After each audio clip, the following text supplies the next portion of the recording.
Makadara Level 4 Hospital for the year ended 30th June 2023. Makadara Level 4 Hospital for the year ended 30th June 2024. Mama Lucy Kibaki Level 5 Hospital for the year ended 30th June 2022. Mama Lucy Kibaki Level 5 Hospital for the year ended 30th June 2023. Mama Lucy Kibaki Level 5 Hospital for the year ended 30th June 2024. Reports of the Auditor General on the financial statements of Makueni County for the year ended 30th June 2024.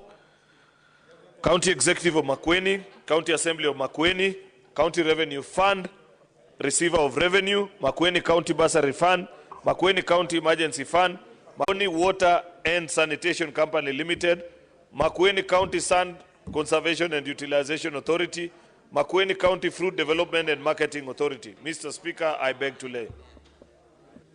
All the senators.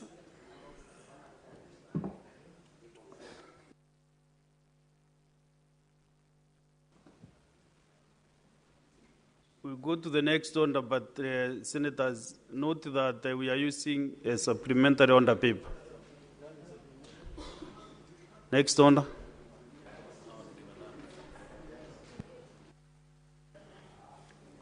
Order number 6, notices of motion. Majority Leader, you have a notice to give. Notice of motion. This is a reconstitution, a further reconstitution of the standing committees, that notwithstanding the resolution of the Senate made on the 12th of February 2025 on the approval of senators to serve in various standing committees of the Senate and pursuant to Standing Order 197, 199, and 228, and the fourth schedule to the standing orders, the Senate approves the following senators nominated by the Senate Business Committee to serve in the standing committees of the Senate as follows. A. Committee on Agriculture, Livestock and Fisheries, Senator Mwenda Gataya Mofaya, CBS, to replace Senator Alan Chesang. Committee on Land, Environment and Natural Resources, Senator Karen Nyamu, to replace Senator Dr. Lelegwe Ltumbes. Senator Alan Chesang, to replace Senator William Cheptumo. C. Committee on National Cohesion, Equal Opportunities and Regional Integration, Senator Joseph Githuku, MP, to replace Mwenda Gataya Mofaya. D. Committee on National Security, Defense and Foreign Relations, Senator Lelegwe Ltumbes, to replace Senator Karen Nyamu. Next order. Order number 7, questions and statements.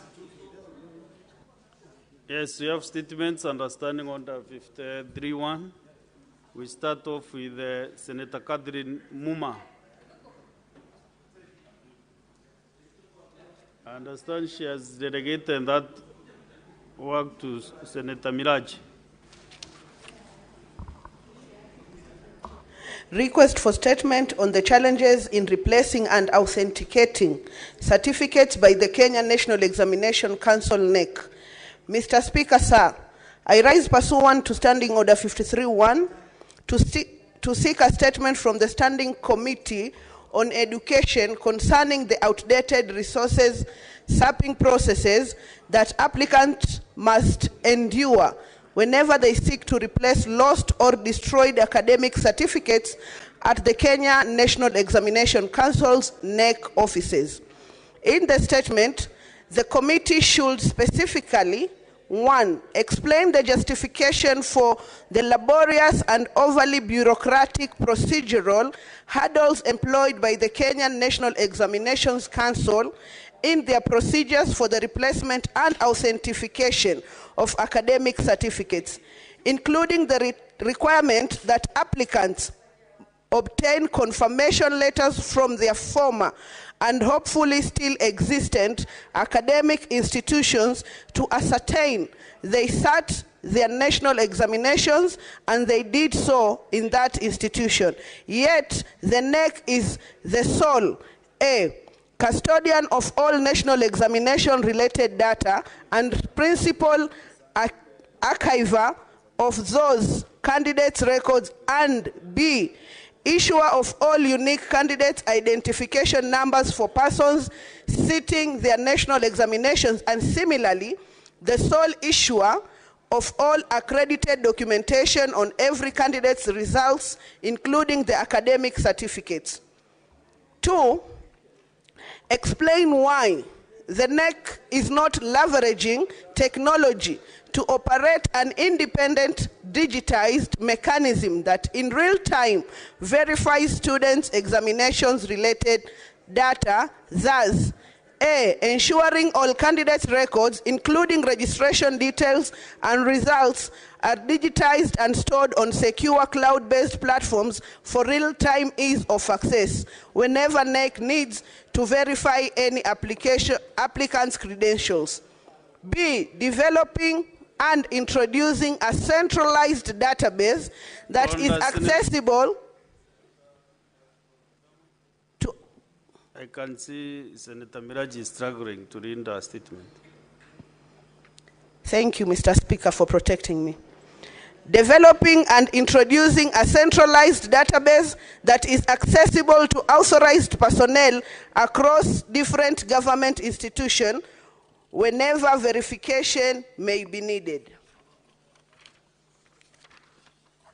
C, adopting biometric authentication based on biometric data collection during examination registration and during the acquisition of national identity cards.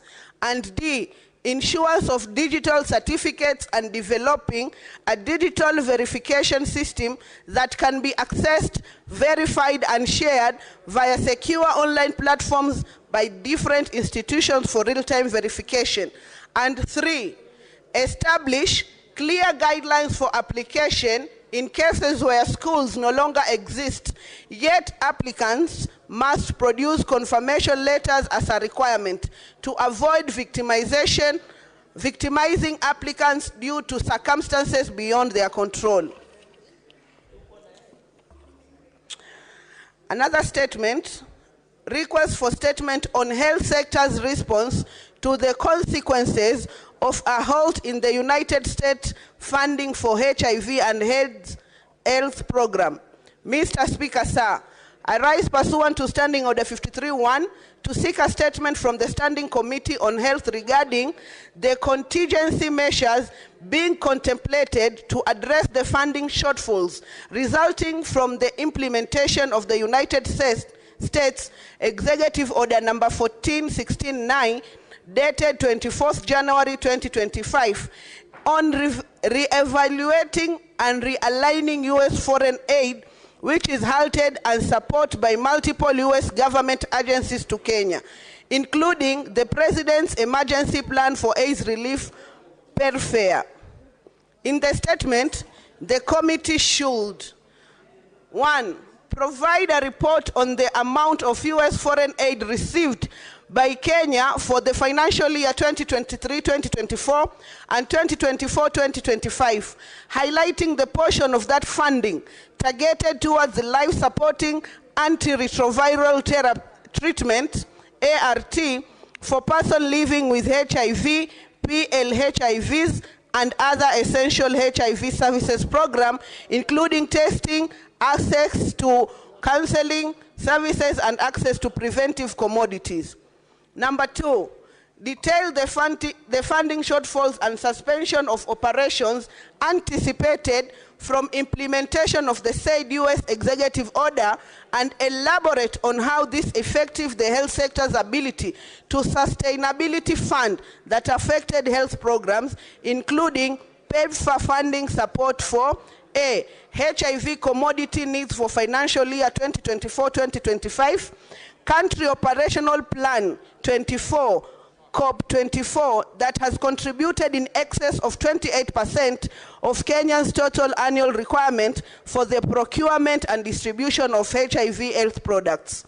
B, engagement of over 41,000 essential healthcare staff who provide HIV services, including clinical services, community support, and program management across the 47 counties, from health facilities at level 2 to 4 projected for the period of 1st October 2024 to 30th September 2025, as well as the county governments currently having over 9,000 frontline staff supported by the US government grants annually.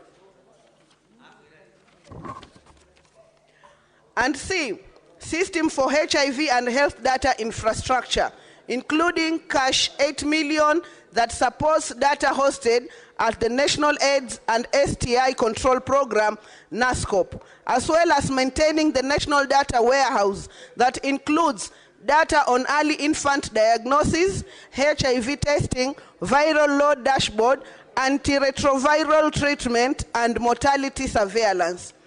3, elaborate on whether the national government has determined how the funding shortfall will be bridged to maintain the continuity of these essential services over the short, medium, and long term. Number 4, highlight the National Treasury's response to this crisis, detailing whether and how they intend to factor in the crucially needed funding, particularly addressing whether they have revised the budget policy to incorporate the said fund. Third but not least, I request for a statement on the shortage of textbooks in primary and junior secondary school in the country. Mr. Speaker, sir, I rise pursuant to Standing Order 53-1 to seek a statement from the Standing Committee on Education regarding the shortage of textbook in primary and junior secondary school in the country.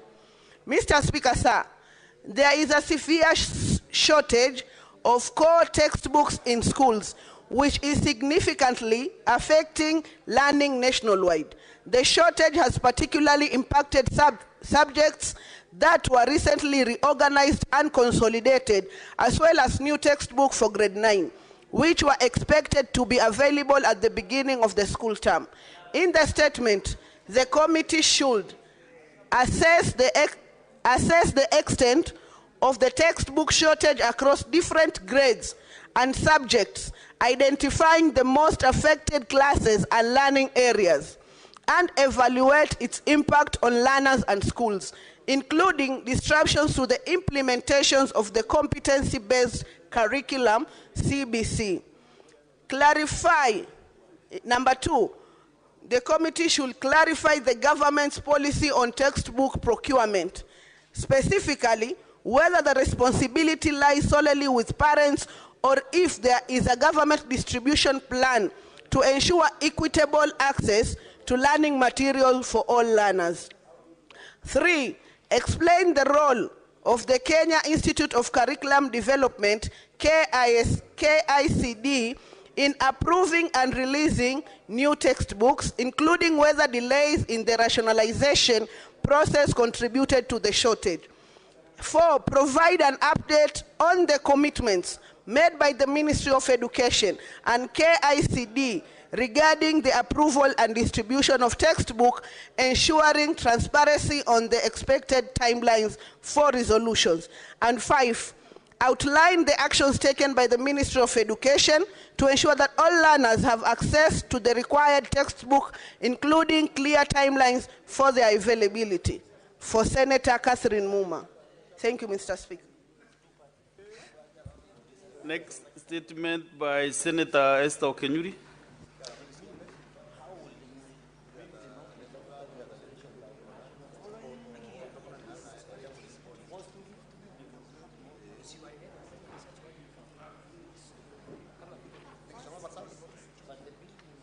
Request for a statement on claims of racism and discrimination in Taita Hills, Salt Lake Resort and Fairview Hotel. Mr. Speaker, sir, I rise pursuant to Standing Order 53-1 to seek a statement from the Standing Committee on Trade, Industrialization and Tourism regarding reported cases of racism, discrimination and nepotism involving staff and service providers in the Taita Hills Safari Resort, Salt Lake Safari Lodge, Fairview Hotel, and Nyali Beach Resort.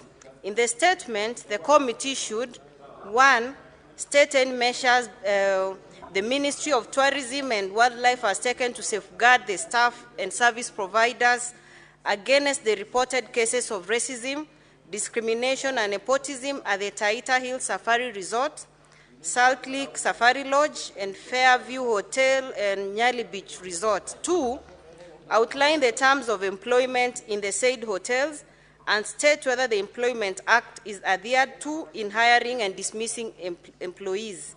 3, provide a comprehensive report of employees and vendors hired or fired within the last 1 year, giving the justification for the same. And finally, explain any steps being taken to ensure that discrimination, racism, and nepotism against clients, staff, and service providers is eliminated in all hotels in the country. Senator Esther Okenyuri, MP. Thank you. Thank you. Next is Senator Mudigi Alexander.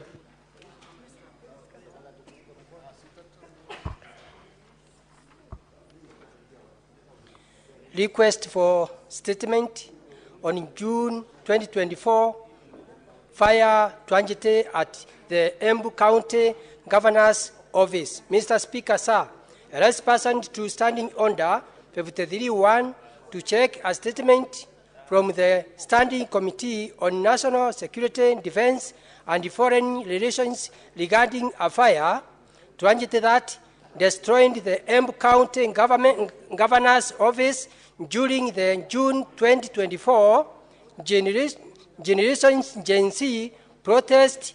This unfortunate incident severely disrupted county government operations and service delivery, with damages estimated at approximately Kenya shillings 250 million. In the statement, the committee should: 1, clarify whether the Ministry of Interior and National Administration has plans to allocate funds for the renovation of the affected offices and the replacement of crucial information communication and technology equipment. 2, indicate whether the ministry has conducted an assessment of the damages and established the necessary reconstruction measures. And 3, state whether whether emergency funds are available through the National Disaster Funds to facilitate immediate renovation works without further delay. Senator Mudigi, Embu County. The statement by Senator Eddie Okech is deferred. Next is Senator Joe Newton.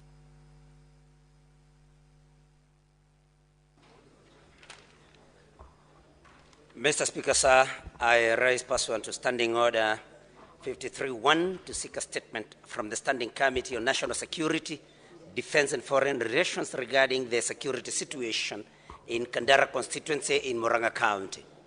Mr. Speaker, sir, there has been an alarming rise in insecurity in Murang'a County, characterized by the killing of young children and the unexplained disappearances of individuals without a trace.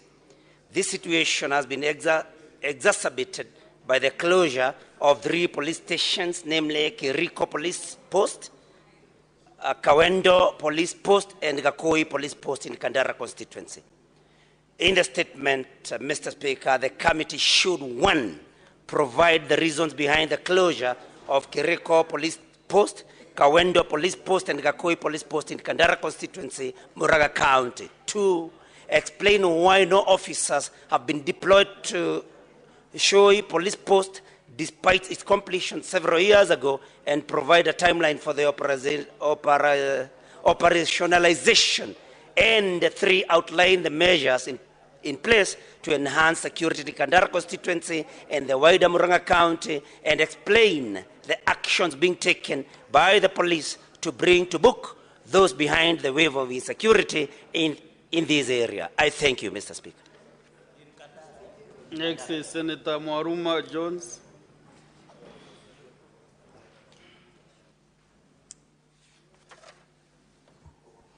Yeah, thank you, Mr. Speaker, for this opportunity to... I have 2 statements, Mr. Speaker, and I would like to seek your indulgence so that I read them simultaneously. The first one is about Josa Black Spot along Matate Undani Road in Taita Taveta County. Mr. Speaker, sir, I rise pursuant to Standing Order 53-1 to seek a statement from the Standing Committee on Roads and Transportation concerning dangers posed by a black spot at Josa along Matate Undani Road in Taita Taveta County. In the statement, the committee should, 1, state the number of road accidents that have happened along the Matate Undani Road at Josa, particularly at the section of the road commonly known as Corner S, and provide data on casualties and fatalities attributed to the said accidents from 2019 to date. And 2, apprise the Senate on the measures the government has taken to prevent the frequent accidents along this section of the road and indicate whether redesigning of the road has been considered. The second statement, Mr. Speaker, is on the funding for the construction of junior secondary school classrooms.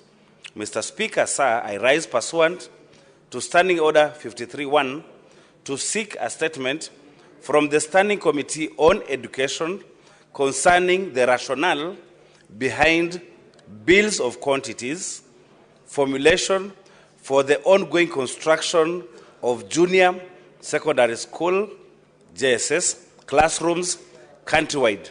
In the statement, the committee should, 1, explain the rationale behind the decision to award a blanket figure for 1 million shillings for the construction of each classroom, and whether this decision considered transport and other related costs incurred during transportation of materials, including the availability of the said materials within the areas where the construction is taking place.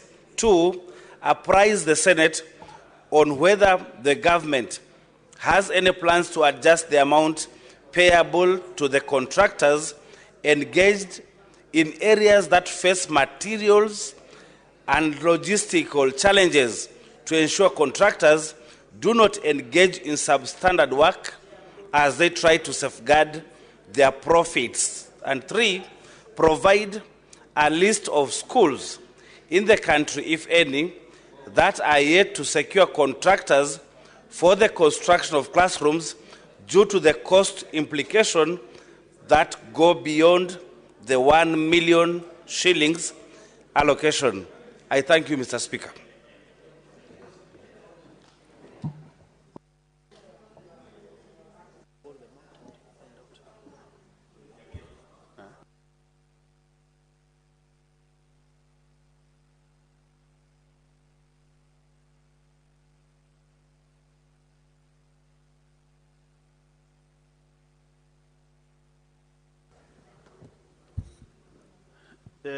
There's 2 statements from the Senator for Kirinyaga County.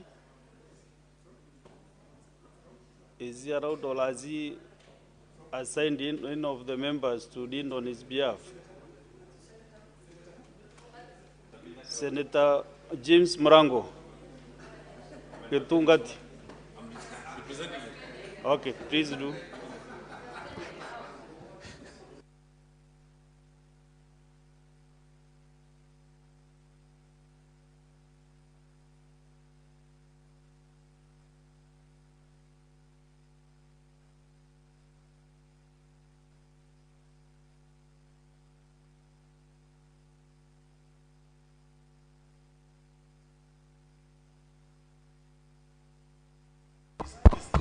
Thank you very much, Honorable Speaker.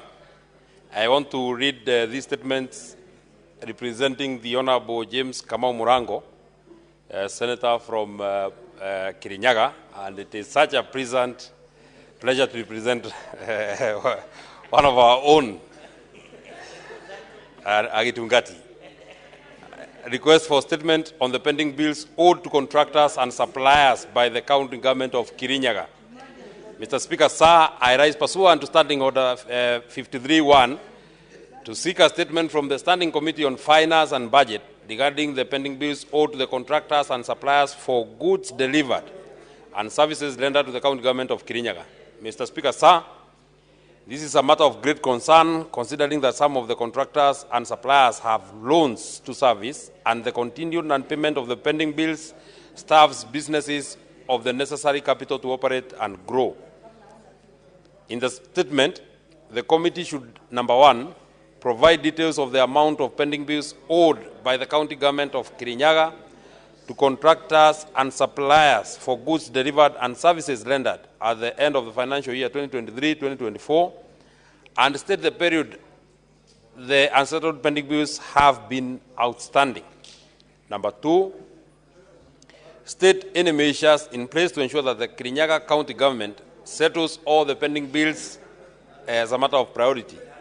And number three, explain the administrative, policy, and legal steps that the government and the relevant agencies have taken to ensure that the county governments do not accumulate pending bills in future. Signed by Senator James Kamau Murango, MP, Senator for Kirinyaga County. If you, Chair Agriculture Committee Emeritus, if you allow me, Honorable Speaker. Please do. Go ahead. I have a second statement. People are very excited, I don't know why. Yeah, we are very proud to be Tungatis. Request for statement on the disbursement and review of capitation to public primary and secondary schools. Mr. Speaker, sir, I rise pursuant to Standing Order 53-1 to seek a statement from the Standing Committee on Education regarding the disbursement and review of capitation to public primary schools and secondary schools by the government, noting that the schools have reopened and are facing financial strain, having accrued debts from suppliers in anticipation of settlement of arrears owed to them by the national government. In the statement, the committee should, number one, provide details on the amount of capitations arrears owed to public primary and secondary schools for the 2024 academic year. Number two, indicate the timeline for the disbursement of the pending arrears for 2024 and for the first term allocation for the 2025 academic year. And number three, clarify whether the government has any plans to review the capitation per learner in both primary and secondary school, considering that the last review was conducted in 2017 and schools continue to face financial challenges due to inflation and prevailing economic conditions. This statement has been signed by Senator James Kamau Murango, MP, Senator for Kirinyaga County, Field Marshal in the Itungati movement.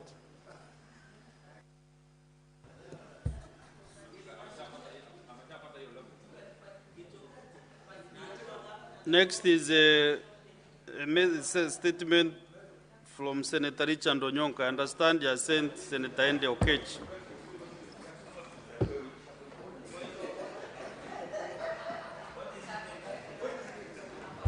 Mr. Speaker, I thank you. This is a request for statement on victimization of teachers at Poroko Friend School in Transmara West Sub-County, Narok County. And I'm reading it on behalf of Senator Onyonka, the great senator of the people of Kisii County. Mr. Speaker, sir, I rise pursuant to Standing Order number 53-1 to seek a statement from the Standing Committee on Education regarding claims of victimization. Mr. Speaker, there's a lot of noise from the other side.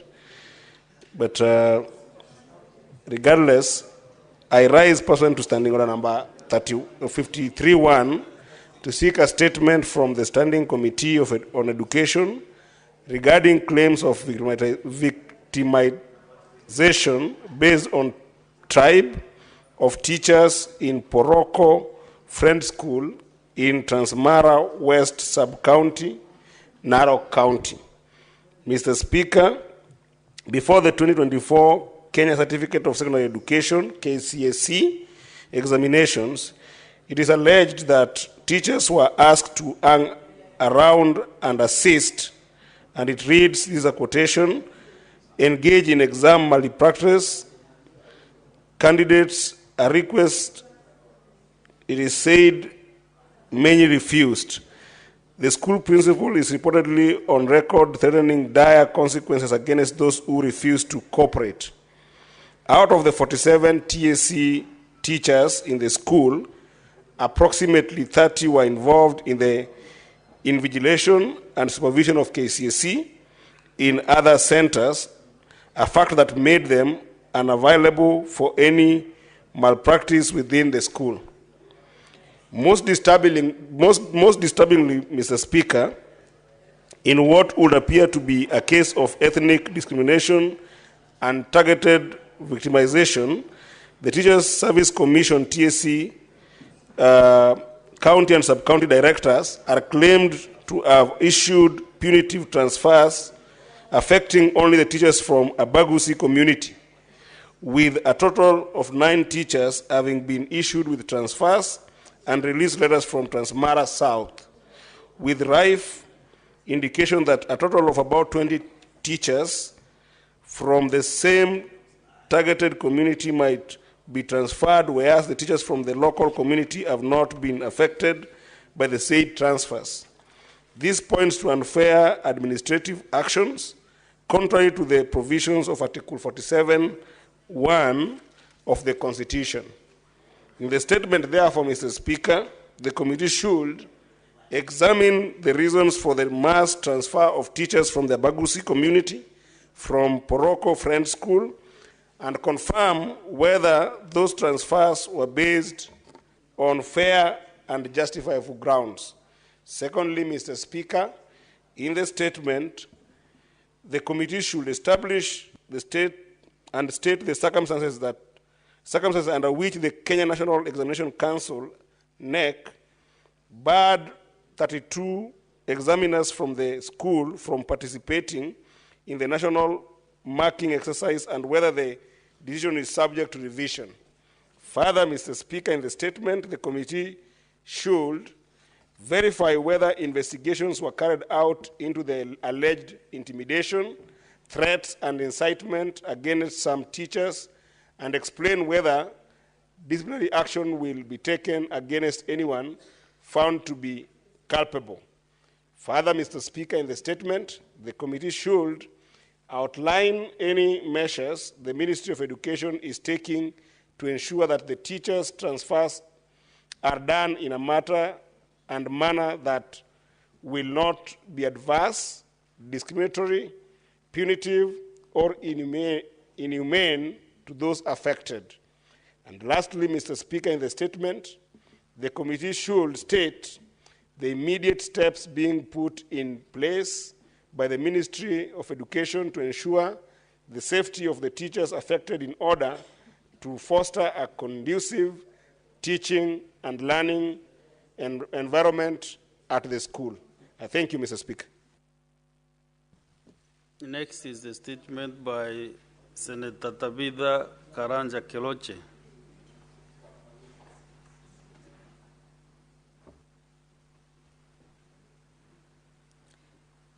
Mr. Speaker, sir, I rise pursuant to Standing Order 52(1) to make a statement on a matter of general topics concern, namely the deterioration state of security and delivery of services to the residents of Nakuru County. Mr. Speaker, sir, Nakuru County residents have been left in a state of disbelief, shock, bereavement, and helplessness following 3 separate incidences that have happened over the last 1 month or so.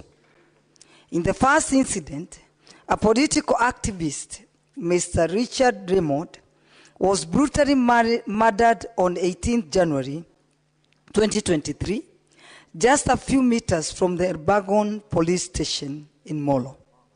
On the same day, Mr. Brian Odhiambo mysteriously disappeared from a police custody, and to date, his whereabouts remain unknown.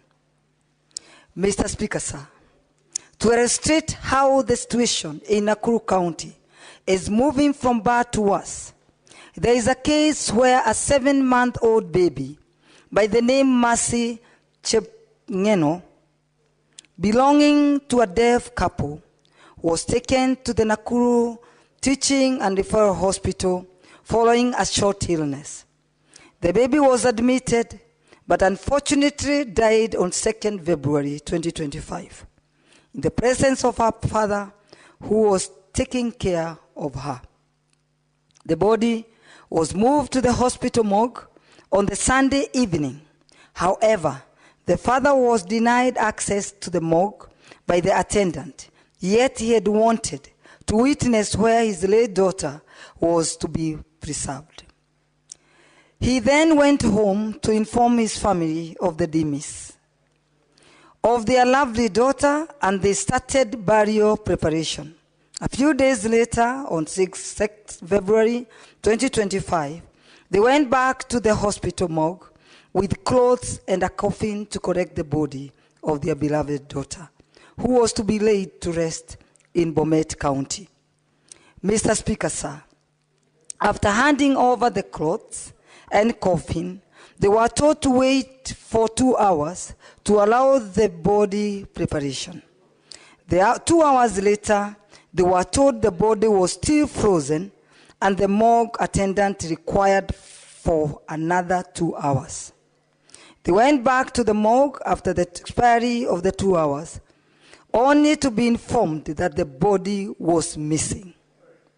This is unbelievable. How could a body go missing from a morgue? What they complained, instead of addressing their concern, the morgue attendant threatened to spray them with formalin, the chemical used to preserve dead bodies. A scaffold ensued, and this is when it caught the attention of the medical superintendent in charge of the hospital. And he promised to conduct investigations to establish the whereabouts of the body. Sadly, almost 2 weeks later, the body is yet to be traced. Mr. Speaker, sir, these horrific occurrences sparked anger that resulted in demonstrations by several civil society and human rights organizations such as the Nakuru Organization for the Deaf Families and the Law Society of Kenya. But unfortunately, nothing seems to be happening. Mr. Speaker, sir, even before we came to terms with the missing body of 7-month-old baby, Mercy Chemnono, another shocking incident of a young man from Nakuru Town West by the name Brian Odhiambo disappeared without a trace from police custody on 18th January 2025. To date, his whereabouts remain in mystery. These unfortunate incidences have left the families in anguish, pain, shock, helplessness, and in fear as they cry for justice. I was moved to tears when I saw the two bereaved families crying helplessly to a point of stripping their clothes due to the unbearable pain of losing their loved ones. I'll bring statements to the relevant committees for further actions to achieve justice for my people of Nakuru. Thank you, Mr. Speaker, sir, for the opportunity to make this statement, and may God bless you all. Led by Senator Tabitha Kiroche. Thank you. There is a statement by Senator Mohamed Chute. I saw him when we were starting, but I don't know where he disappeared to. So that statement is dropped. Next order. Okay. Honorable Senators, while using the powers bestowed to the Speaker or the Chair under 45.2, standing under 45.2, I reorganize the business under Senators. Under Senator Tabitha Kiroche. I now reorganize the business. So, under number 8, 9, 10 stands defunct. We go to now under number 11. Order number 11, motion, reconstitution of standing committees. Majority Linda.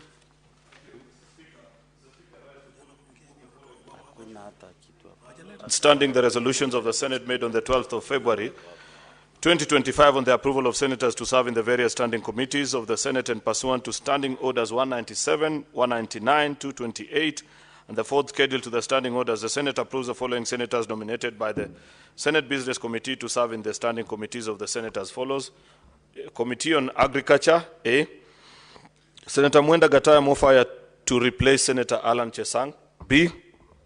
Committee on Land, Environment and Natural Resources, Senator Karen Nyamu to replace Senator Lelegwe Ltumbesi. And 2, Senator Alan Chesang to replace the late Senator William Cheptumo. C. Committee on National Cohesion, Equal Opportunities and Regional Integration, Senator Joseph Kamau Githuku to replace Senator Mwenda Gataya Mofaya. And D. Committee on National Security, Defense and Foreign Relations, Senator Dr. Lelegwe Ltumbesi to replace Senator Karen Nyamu. Mr. Speaker, we only did this work last week, but since then, there are trends that have led to this quick reorganization. One is a rather obvious one on the majority side, given that we lost one of our colleagues, and there are certain committees, Mr. Speaker, that members felt it will be unfair to leave them short of quorum as we think about what will happen in the future. Second, and most importantly, Mr. Speaker, having listened to some of the members on where they were placed, it became rather important to take into consideration their concerns and the need for them to serve where they felt their strength will be better utilized. So it's a fairly straightforward matter, Mr. Speaker, which I want to beg the House to grant the permission to proceed. I request Senator Professor Tom Ojienda to second. Say a second. Unalala.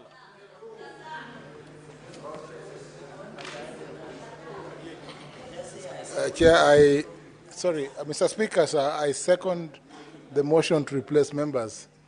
I hope that is in the spirit of the desire to serve in those committees. I hope the President will be followed. Thank you.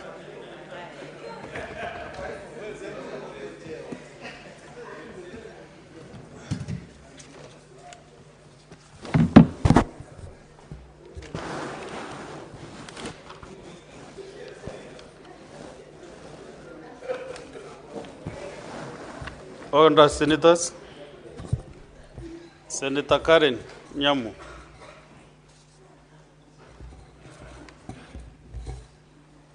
Honourable Senators, I propose the question that notwithstanding the resolution of the Senate made on 12th February 2025 on the approval of senators to serve in various standing committees of the Senate and pursuant to standing orders 197, 199, 228 and the fourth schedule to the standing orders, the Senate approves the following senators nominated by the Senate Business Committee to serve in standing committees of the Senate as follows. A. Committee on Agriculture, Livestock and Fisheries. Senator Mwenda Gataya Mofaya, CBS MP, to replace Senator Aaron Chesang, CBS MP. B. All the members. Senator Chalgei, I've been there in Parliament for some time, and when the Speaker is addressing the Senate, no senator should even try to even breathe heavily. B. Committee on Land, Environment and Natural Resources. 1. Senator Karen Nyamu, MP, to replace Senator Dr. Lelegwe Ltumbesi, CBS MP. And 2. Senator Aaron Chesang, CBS MP, to replace the late Senator William Cheptumo, CBS MP. And C. Committee on National Cohesion, Equal Opportunity and Regional Integration. Senator Joseph Kamau Githuku, MP, to replace Senator Mwenda Gataya Mofaya, CBS MP. D. Committee on National Security, Defense and Foreign Relations. Senator Dr. Lelegwe Ltumbesi, CBS MP, to replace Senator Karen Nyamu, MP.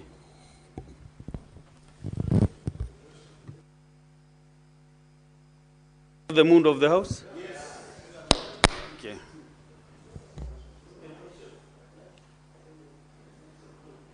So I want to ascertain that this motion does not involve counties or concerned counties, and also I can confirm we have quorum. So, Honorable Senators, I put the question that, notwithstanding the resolution of the Senate made on 12th February 2025 on the approval of senators to serve in various standing committees of the Senate, and pursuant to standing orders 197, 199, 228, and the fourth schedule to the standing orders, the Senate approves the following senators nominated by the Senate Business Committee to serve in standing committees of the Senate as follows. Committee on Agriculture, Livestock and Fisheries. Senator Mwenda Gataya Mofaya, CBS MP, to replace Senator Aran Chesang, CBS MP. Committee on Land, Environment and Natural Resources, Senator Kale Nyemo MP, to replace Senator Dr. Rengwe Besi, CBS MP, and Senator Alan Chesang, CBS MP, to replace the late Senator William Cheptumo, CBS MP. And Committee on National Cohesion, Equal Opportunity and Regional Integration, Senator Joseph Kamau Githuku MP, to replace Senator Mwenda Gataya Mofaya, CBS MP. And the Committee on National Security, Defense and Foreign Relations, Senator Rengwe Tubesi, CBS MP, to replace Senator Kale Nyamo MP. Will as many as of that opinion say aye? Aye. Will as many as of a contrary opinion say nay? The ayes have it. Order number 12. Next order. Motion, consideration of the Senate calendar, regular sessions for the fourth session. Okay. Majority leader. Mr. Speaker, I rise to move the following motion, which is a consideration of the Senate calendar, regular sessions for the fourth session. The Senate Majority Leader, that pursuant to Standing Order number 32-1, the Senate approves its calendar regular sessions for the fourth session, February to December 2024, laid on the table of the Senate on Wednesday, 19 February 2025. Earlier today, Mr. Speaker, I laid that particular calendar on our operations as a House and the time period within which we'll be in session and out of session, during recess periods and all that follows. Mr. Speaker, this is an important exercise because there's a history to this. Previously, before the setting up of parliamentary calendar by none other than the gentleman who at that time served as my MP, then the Honorable Charles Keter, who came with the parliamentary calendar procedures. On a sudden afternoon, such as today, a speaker will rise and say, we are not meeting tomorrow, or a member will sponsor a motion. But then it was felt that it is important that you keep this tradition and procedure of determining way in advance which are the days that members will be sitting, on which days they'll be on recess. And it makes planning rather easy. So this is a fairly straightforward matter, Mr. Speaker, which I want to request the Senator for Migori, Senator Eddie Okech, to second. I thank you, Mr. Speaker.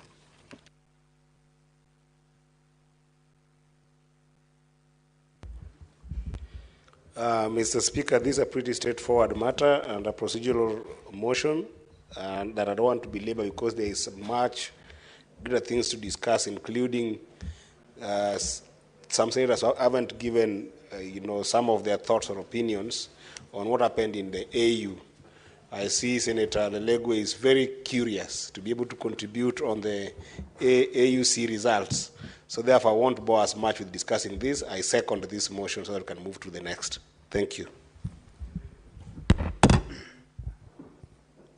Honorable Senators, I propose the question that pursuant to Standing Order 32-1, the Senate approves the calendar regular sessions for the fourth session, February to December 2025, laid on the table of the Senate on Wednesday, 19th February 2025. I don't know whether the senators on my screen want to contribute to this. Is that the mood of this Honorable House? Okay.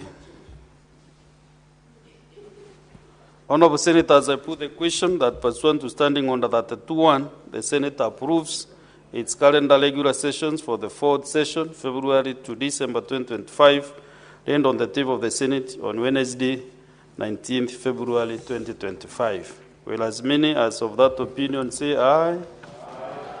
Will as many of the contrary opinion say nay? The ayes have it.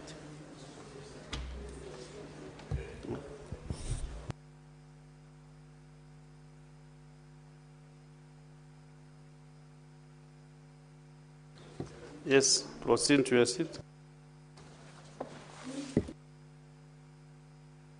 Senators, I have a communication here to make on the visiting staff from the Office of the Leader of the Opposition Parliament of Uganda.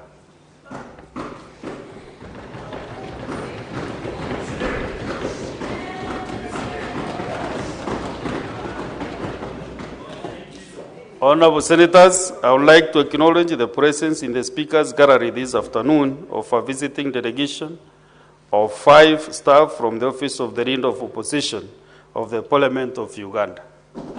The delegation is on a benchmarking visit in the Senate. Honorable Senators, in our usual tradition of receiving and welcoming visitors to Parliament, I extend a warm welcome to the delegation, and on behalf of the Senate and my own behalf, wish them a fruitful visit. Thank you.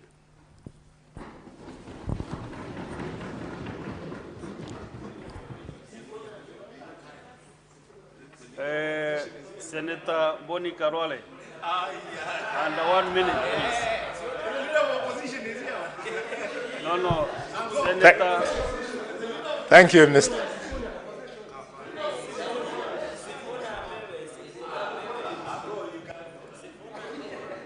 Thank you, Mr. Speaker.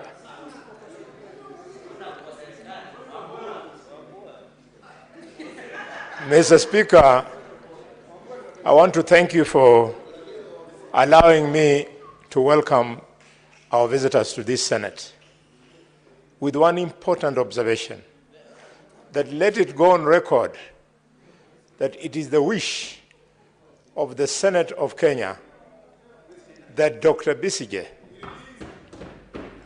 who has long served in Uganda in the office of the Leader of the Opposition, be set free.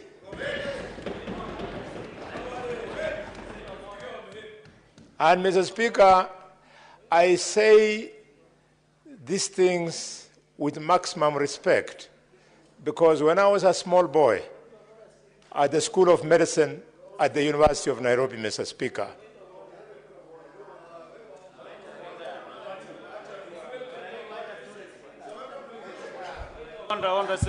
Order, Senators. Proceed, Senator Boni Karwale. Thank you, Mr. Speaker. 30 more seconds, finish. Mr. Speaker,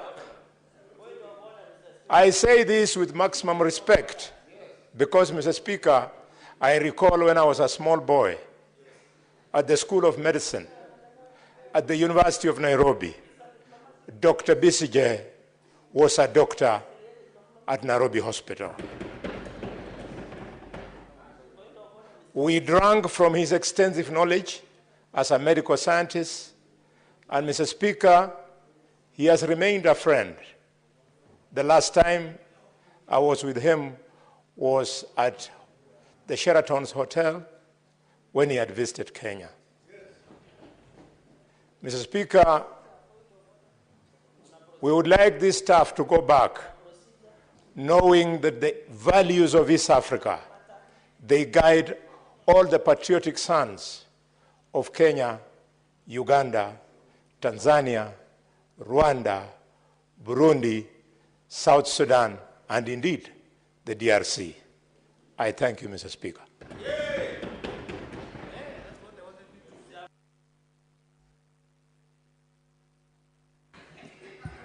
Senator Sifuna Edwin. Just under 1 minute, kindly.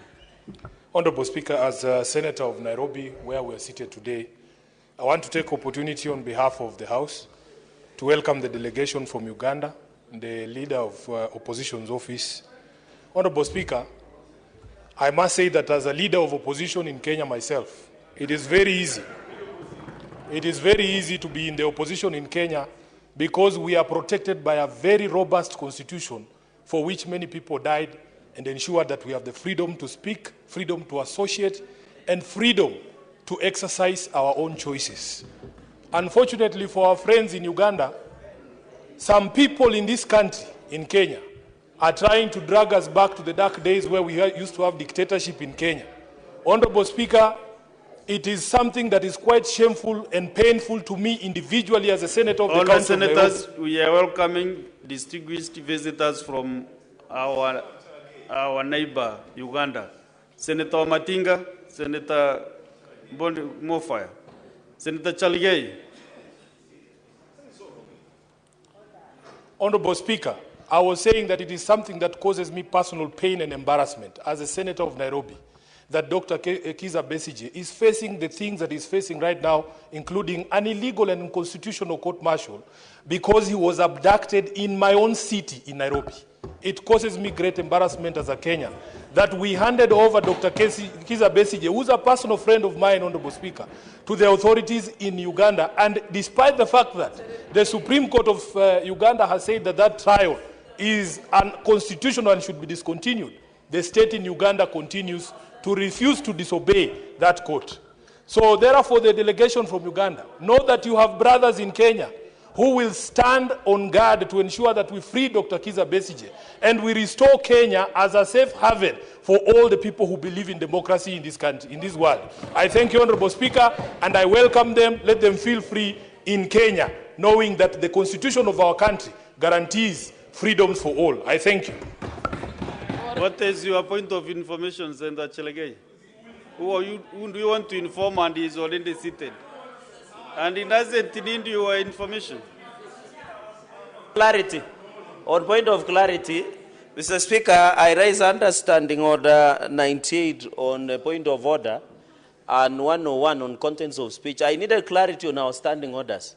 And my professor of law is here. Is it in order for us to discuss an active case in another jurisdiction of Kizza Besigye that is being considered by High Court in Kampala, Mr. Speaker? Yet our standing orders are very clear that when a matter is active in court, it should not be conversed, Mr. Speaker. Mr. Speaker, Mr. Speaker, I have not even finished. Mr. Speaker, in fact, you are the ones embarrassing the Senate by questioning sovereignty. You are, Mr. Speaker, Mr. Speaker, Senator Sifuna. Mr. Speaker, have your seat.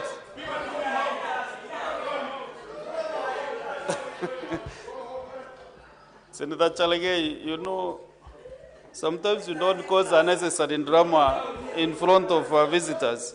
Honourable senators, honourable senators, Senator Chaligei.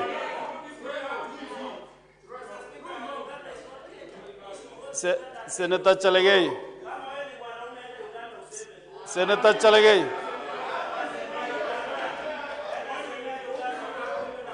Honourable Senator Chaligei, I will not call your name another 2 times. Senator Chaligei, why misbehaving? Why? Honourable senators, I would like to acknowledge Senator Henry Okech. I would like to acknowledge the presence in the public gallery this afternoon visiting teachers and students from Kawongo Secondary School in Mwingi North constituency, Kitui County. The delegation comprises of 4 teachers and 42 students who are in the Senate for a one-day academic exposition. Honourable senators, in our history tradition of receiving and welcoming visitors to Parliament, I extend a warm welcome to them, and on behalf of the Senate and on my own behalf, wish them a fruitful visit. Senator Ambua, welcome the students from Kitui County.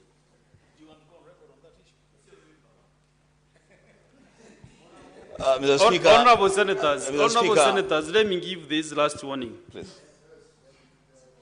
I said again, when the chair is on his feet, there is no parliament in the world where members open their mouth or even attempt to open their mouth. It is only in the Senate, especially today, when I'm reading very clear information for you, for your consumption, then you are busy talking and others hugging, others doing funny things. So this is the last warning that I'm giving you, honorable senators. We must instill discipline in the Senate. Otherwise, we look very responsible. Senator Wambua. Thank you, Mr. Speaker. Mr. Speaker, I want to pick from your cue and welcome students and teachers from Kamawongo Secondary School in Mwingi North constituency and tell them that this is where leaders in this country exchange ideas and build the nation. What they are witnessing now is just a small matter, but Mr. Speaker, I am very, very disappointed with my neighbor, my friend, my brother, Senator Gataya. Senator Gataya, you owe those children and their teachers an apology. Mr. Speaker, when you called me to invite and welcome the students, Senator Gataya spoke from his chair in Kiswahili and he said, "Wakona njaa sana." Mr. Speaker, as a Senate, we can never sing that low. It doesn't matter what the students and the teachers are going through. That is their case with their God. You cannot profile a community through an attack to students who have chosen to visit the Senate of the Republic of Kenya. Through you, Mr. Speaker, I would require an apology from Senator Gataya. Lastly, Mr. Speaker. No, before you proceed, you know, that is not the behavior of the Senate. So, Senator Mwenda Gataya, if you have really uttered such ones, then you should honorably apologize.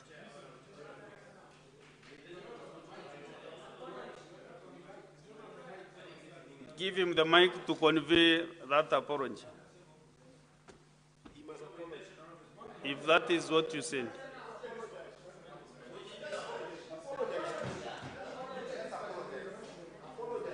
Thank you, Chair. Thank you for giving me this opportunity. But my intention was not to hurt Senator Wambua or the children. My intention was to make sure that, we have a tradition. Whenever school visits, we normally give them sodas and mikates on behalf of... that was my intention, Chair. You know, Kamugongo is my neighboring school, but I am going to apologize if that is... it has been taken in bad faith, I apologize. But my intention was to make sure that we buy them sodas and mikates. This is my neighboring school. Yes. No. Members, honorable members. Finish with Senator Wambua.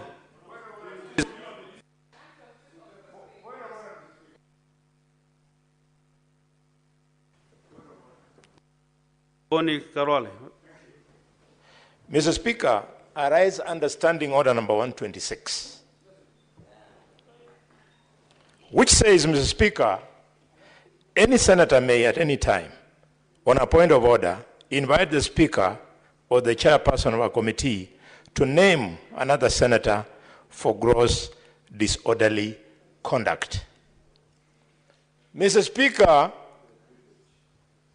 unlike many professionals in this country, I know how it feels for a young man to sleep with hunger bangs because there's no food at home. The standing order Speaker, you have quoted 126 before you proceed is action to be taken on refusal to withdraw.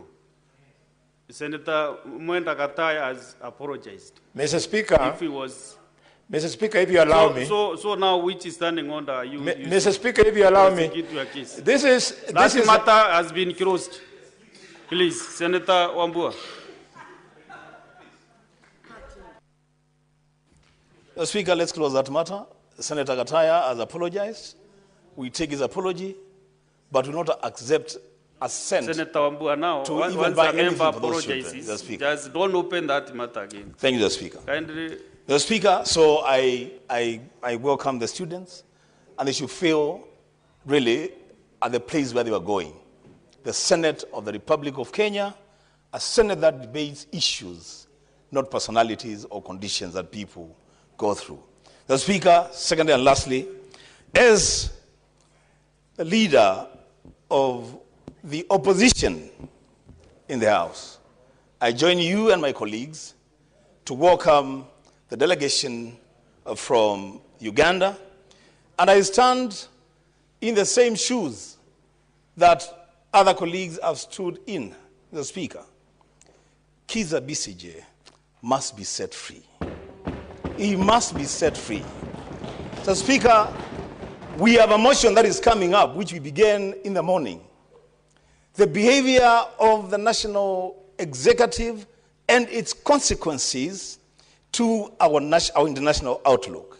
The fact that Kizza Besigye was abducted in Kenya and repatriated to Uganda, Mr. Speaker, that speaks volumes about our foreign policy. Kizza Besigye must be set free. I thank you. Next order. Order number 13, motion, recording the thanks of the Senate on Kenya's attempt for the position of the chairperson of the African Union Commission, AUC. Resumption of debate. Honorable Senators, there is no senator who was on the floor in the morning, so I want to check whether these senators on the screen, whether they want to contribute to the Senator Ososi Godfrey. No, it should be Sifuna first.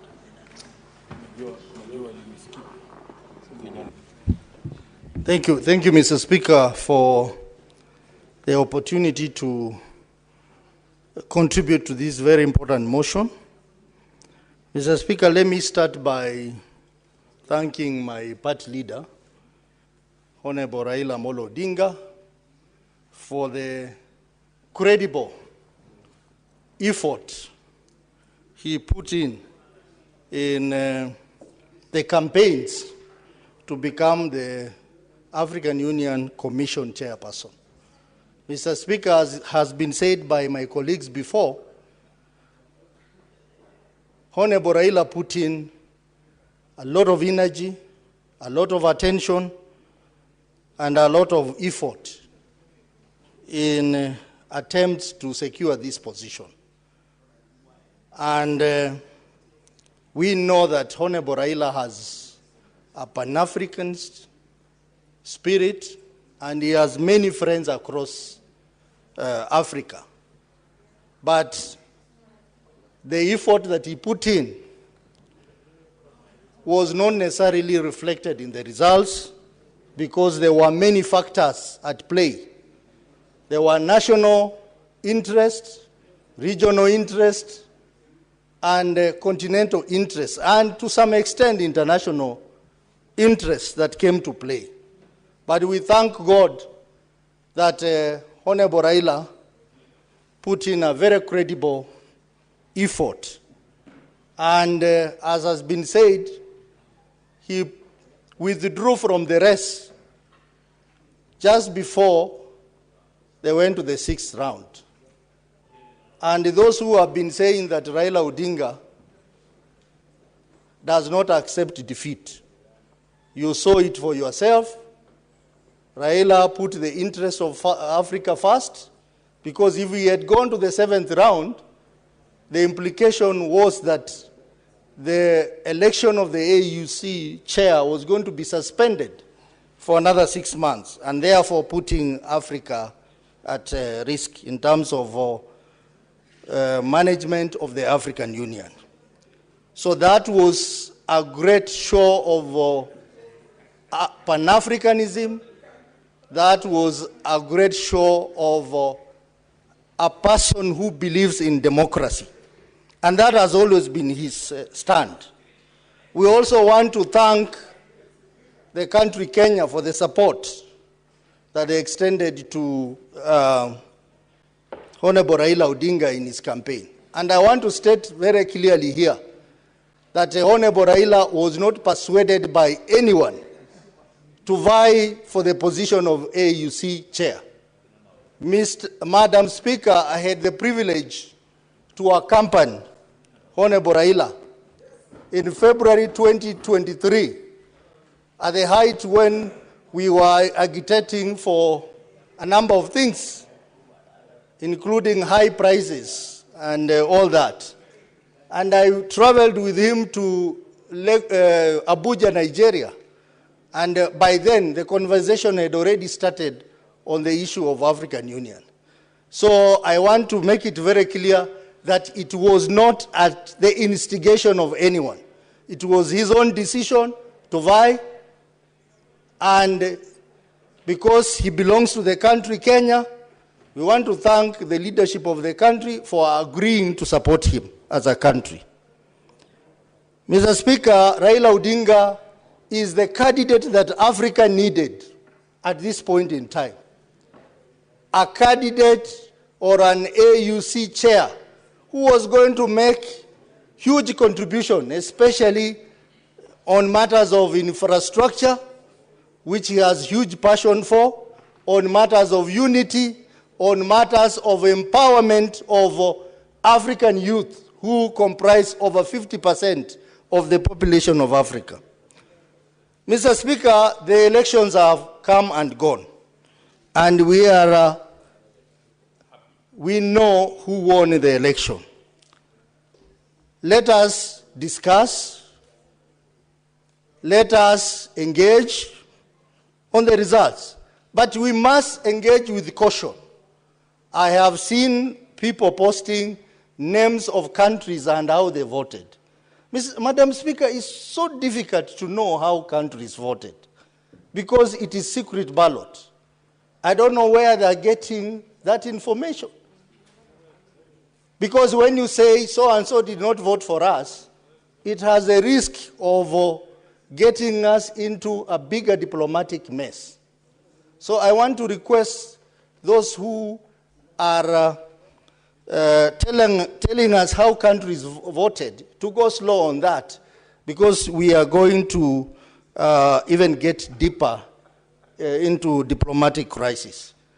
Madam Speaker, I know some people have been saying Frankfurt never voted. But Madam Speaker, if you look at other elections that happened before the election of AUC chair, we had the election of the permanent representative committees of the AU. If you look at these 4 slots of commissioners that were elected, they were all from the Anglophone countries. We had 2 people from West Africa, that is Nigeria and Ghana, and 2 people from Southern Africa, South Africa, and Eswatini. They are all Anglophone countries. So let's not speculate too much on who voted for who, because we don't have that information. Mr. Speaker, we have seen the reactions, and I want to castigate those members who said here that one of the reasons why we lost is because so many Kenyans went to Addis Ababa. Madam Speaker, I'm one of the people who went to Addis Ababa. I paid for myself. I paid for my flight, I paid for my accommodation, and I paid for everything. And I know many, many other people, especially from the ODM party. Some even traveled by bus through Moyale to go. And the reason why they went there is because of the love for Baba. It was because of love for Baba. So let no one start a narrative here that people are paid for to go and witness the election of AUC. That is not true, Madam Speaker. Madam Speaker, I know there are those who are celebrating. They have their own reasons to celebrate. And they have the freedom to make a decision on which way and celebrate on which way to go. But I just wish that Kenyans, we come together whenever we go on the international scene. Madam Speaker, there are countries which are divided, but whenever they go to the international scene, they come together. I can give you an example of Nigeria, which is historically divided between the north and the south. But when the national team of Nigeria, the Super Eagles, is playing, even Boko Haram stops fighting. The east, the north, and the south, they are all together. I think that's the culture that this country needs to adopt. I'm not saying those who are celebrating did a bad thing. They have their own right to do that. I know some of the people who are celebrating, they are actually Baba's supporters. Not all of them are anti-Baba. So they have a right to celebrate. But I just want to insist that whenever we go on the international scene, let us display patriotism and love for each other. Madam Speaker, let me now come to what people have been debating. And I want to speak as the ODM deputy party leader. That please, those who are speculating about our next move, please give us a break. ODM is a strong party with a strong leader. We are reflecting, and when we make a decision, it will not be because Cheregei has told us how to act. It will not be because some people on the streets are telling us how to, our next move. The decisions that the party makes are processed through the party organs of the party. So let people stop speculating to tell us, oh, now we are going to go this direction. ODM is not a village party. This is a serious party that has structures, and a party that makes decisions through consultation. Give us time, we are reflecting, but the most important and primary task we have as a party is to continue with the process of strengthening our party. And in the next few days, we are going to do that by having meetings in Western Kenya, Bungoma and Busia. So those who are speculating and saying, oh, Nadiko, oh, what? We have not reached that stage. Anyone who wants to talk to ODM knows where to start. You start by talking to Baba. And you start by engaging the structures of the party. You don't go on the street and start telling us, oh, now ODM, now we think the next thing you need to do is this and this. We are telling you, if you are sending those boys, Akina Cheregei and the others, tell them ODM is such a serious party that he knows what to do. Honorable Senator, you know the parliamentary language when you are referring to your colleagues. Can you withdraw the reference of use of term boys to Madam describe Speaker, a senator? Madam Speaker, I'm sorry for that. I withdraw. Withdraw. But I was just demonstrating a point. Madam Speaker, I was demonstrating a point. What's your point of order, Senator Methu? Yes, proceed. Proceed, Senator Osotsi.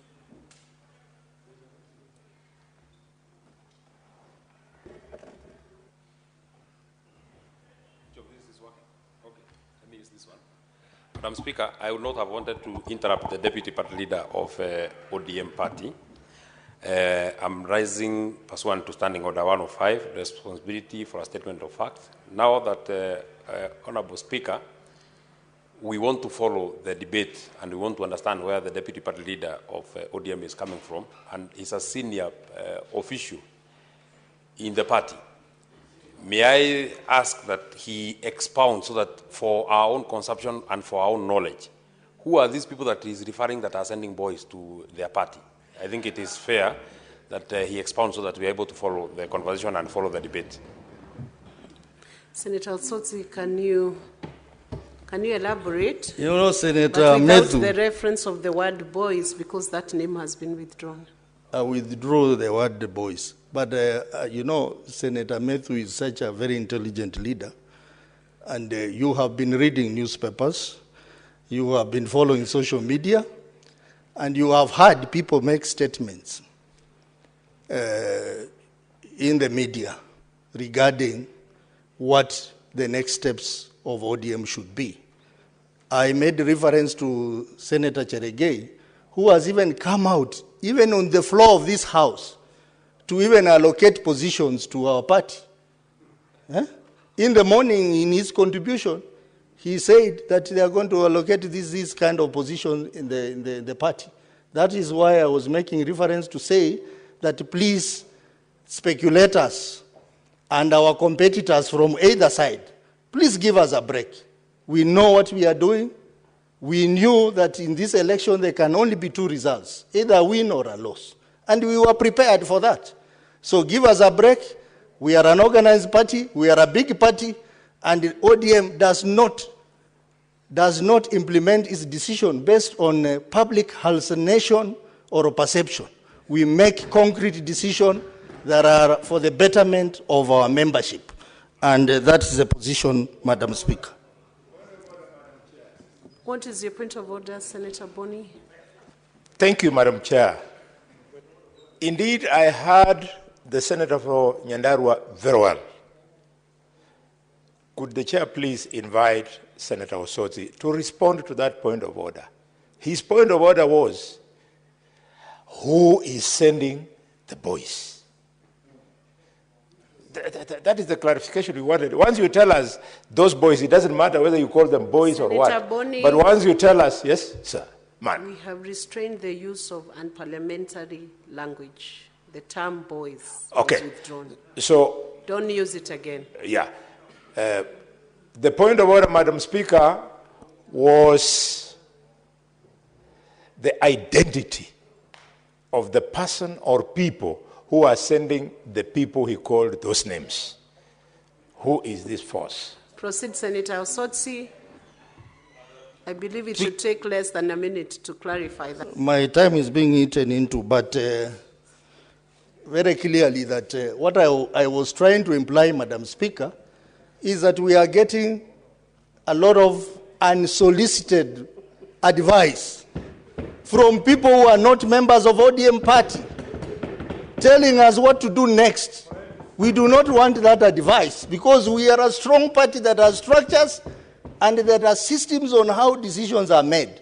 So let them give us a break. We are reflecting and we will make the right decision. And we went to this election knowing there are two results, a win or a loss. And we were prepared for both. So all this hallucination and perception should immediately stop. Thank you, Madam Speaker. I support. Thank you, Senator Osotsi. Senator Edwin Sifuna Watenya, Deputy Minority.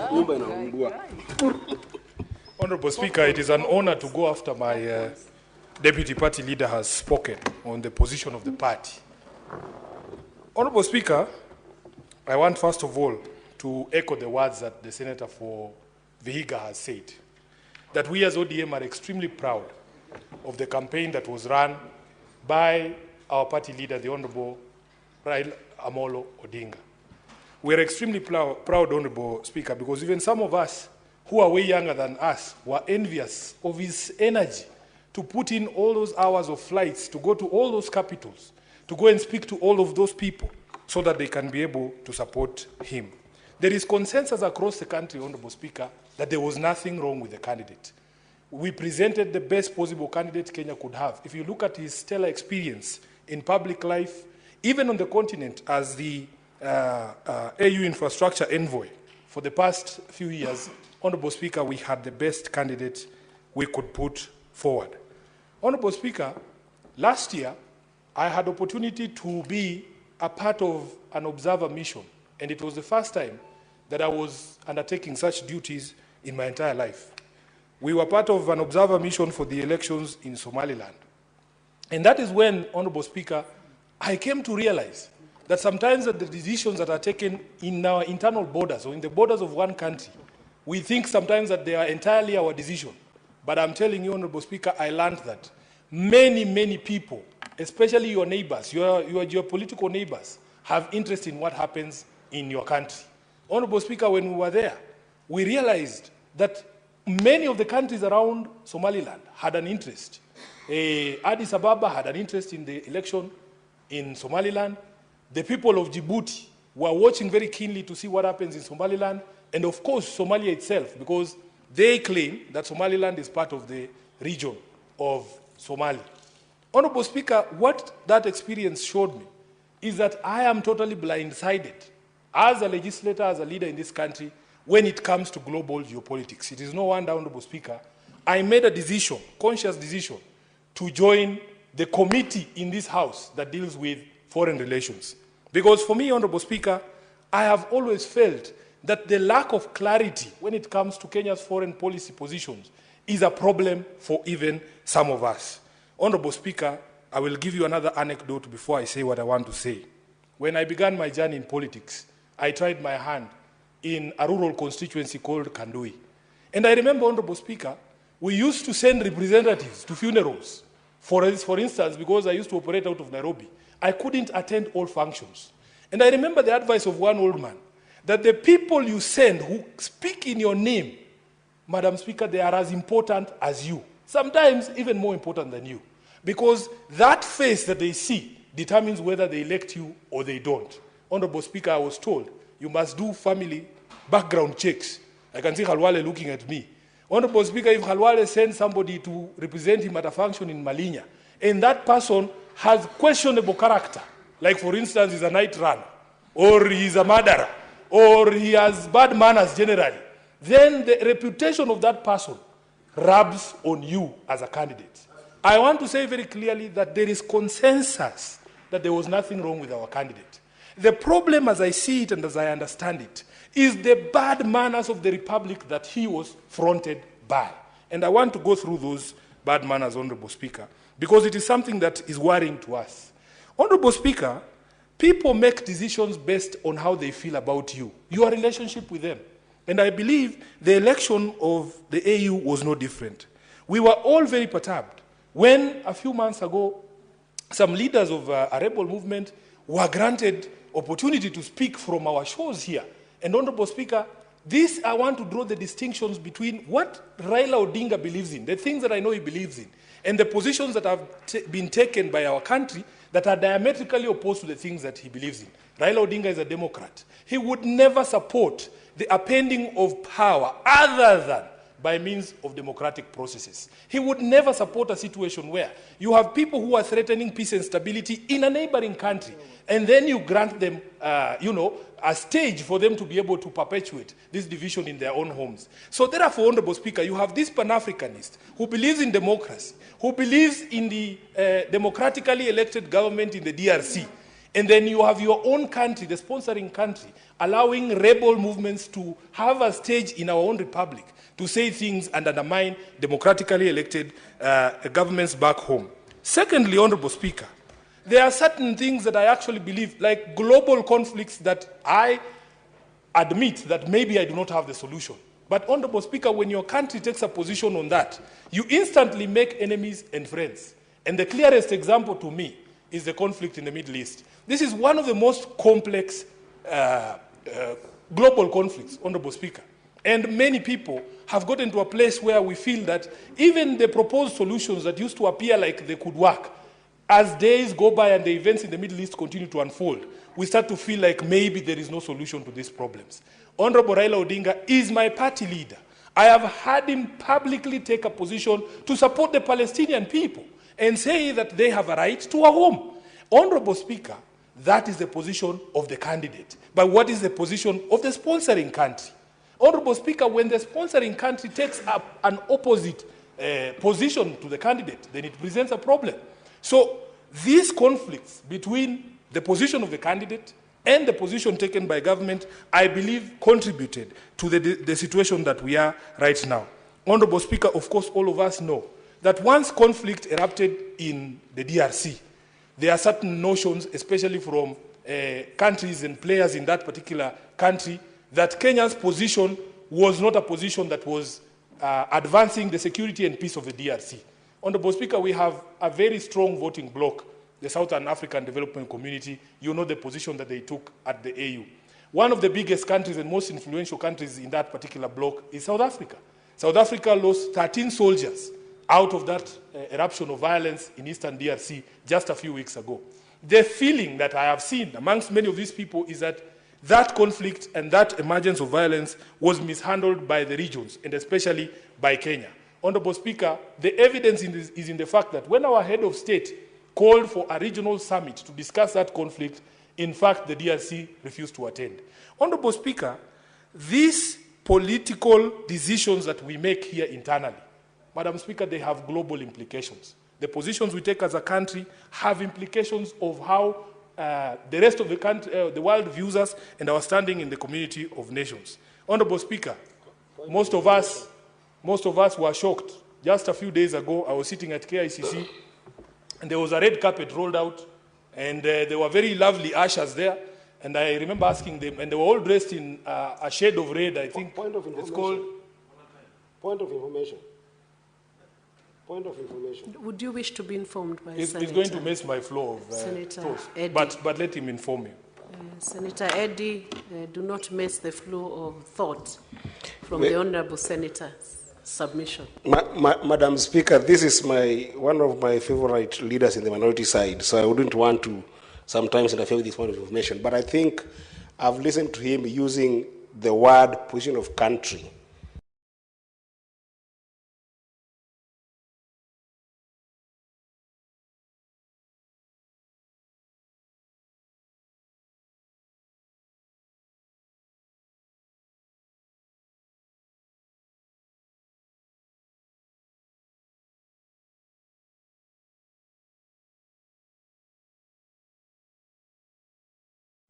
Interchangeably. Leader is that there is no country's foreign policy decision and written to those effects of those insights that you have shared. So I just wanted to make that distinction that position of country is different from position of individuals. Thank you, Honorable Eddie. I think I meant the position of the state of the Republic of Kenya as enunciated by the head of state, the Honorable Dr. William Samoei Ruto. And Honorable Speaker, when countries deal with you, the position is articulated by the head of state. I mean, if you tell the people of Djibouti to tell you what the position of Kenya is on an issue, they will most likely go with the position that has been enunciated by the head of state. Honorable Speaker, I was on the question of the presence of the RSF from the Sudan in Nairobi. Again, Honorable Speaker, the newspaper reports were that they were here to sign some pact that was going to put in place a new government in the Sudan. Why are we meddling in the situation in the Sudan when we know there are two warring factions?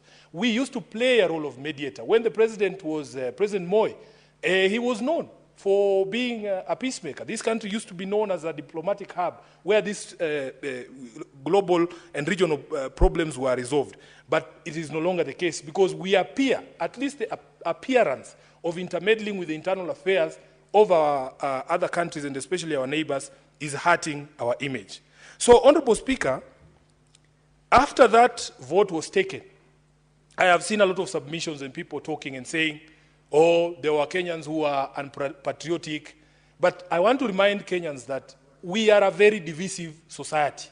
We have to come to accept, in fact, Honorable Speaker, as a political leader in this country, we have held the position that you must allow people to criticize you. You must allow people to insult you because, as you know, you are a lawyer like myself, Honorable Speaker, the High Court, our own High Court, has ruled that the freedom of expression extends to insults. That there is no requirement, and Senior Counsel is here, he can tell us, there is no constitutional imperative that when somebody speaks to you, they are nice to you. There is nothing like that. The protections or the limits to which the freedom of speech can reach are only the ones set out under the Constitution, and they don't extend to those things. So, Honorable Speaker, there is this debate about patriotism, and I've asked myself, what is this thing called patriotism? Honorable Speaker, we live in the city here, and in Nairobi we have one simple rule. If you love me, I will love you back. But if you do not show me love, there is no way you can expect commensurate affection from me. It is that simple. You love the people and the things that love you back. Honorable Speaker, when you speak to many of the young people, they feel that this country does not love them. From the day that you are born, Honorable Speaker, look at the situation in our maternities. Look at the situation in hospitals like Mama Lucy. The country, because of our failures to provide proper health care, is actively trying to kill you from the day that you are born. That is the situation we are born into. If you compare to other countries, Honorable Speaker, and we have traveled the country, the world, and we have seen, from the days that you are born, the way the country takes care of you, the sort of maternal health care that you are given, the sort of nutrition that you are given, you can see a country trying its best to make you survive, not a country actively coming after your life. Honorable Speaker, we go to places and we see education is free from primary school to the university. The country is actively trying to mold you into a proper citizen for the benefit of the country. It is very easy to love a country like that. But what is the situation in Nairobi? What is the situation in Kenya? Honorable Speaker, we have not done enough to make people feel like they belong to this country and that this country works for them. You cannot therefore fault people when they express anger against their own country. You cannot fault people. Patriotism, in fact, is defined not as loving your government, but loving your country. And when things are wrong, Honorable Speaker, we have a right to say that they are wrong. The politics of Kenya is very divisive. You know, people here pontificate as if the result had been different, Honorable Speaker. Can we honestly all guarantee that there would have been restraint on all of us, that we would not have over-celebrated to the annoyance of those who don't believe in our quest? Nobody can give you that guarantee. People are allowed to celebrate or to cry or to whatever, express themselves as much as they wanted. But I know Raila Odinga. Raila Odinga is the most insulted political leader in Kenya. Every single day you wake up, he's trending on Twitter, he's trending on Facebook, he's a headline in at least 3 newspapers per week. He doesn't appear to be faced by any of those things because he understands you have to have a thick skin as a political leader in this space. If you put yourself out in the public, you can expect people to be insulted. To insult you. Therefore, Honorable Speaker, there are people who want to use this so-called celebration in Nyeri. And when I watched that clip, Honorable Speaker, it was 2 mama mbogas at a market in Karatina. And when people speak about it, you can think the entire region of Mount Kenya. And in fact, the most annoying and saddest thing was attempts by leaders, some in very senior positions in parliament, trying to extrapolate and make it look like it is the people of a mountain celebrating Raila's loss. Honorable Speaker, these are the things that bring division in our country. As SG of ODM, I am aware that for the first time in the last election, Raila Odinga got over 1 million votes in the election. You cannot tell me that those million people who are in Mount Kenya can be dumped or lumped into those who do not support the politics of Raila Odinga. These are the things we must do. We must speak in a way that ensures we remain cohesive as a society and we don't marginalize anyone. Honorable Speaker, I want to conclude by speaking to the speculation. There's people who want to put words into Raila's mouth. Honorable Speaker, when Baba, Raila Odinga, wanted to run for the elections in 2022, he called a major rally, and I was present at that rally at Kasarani.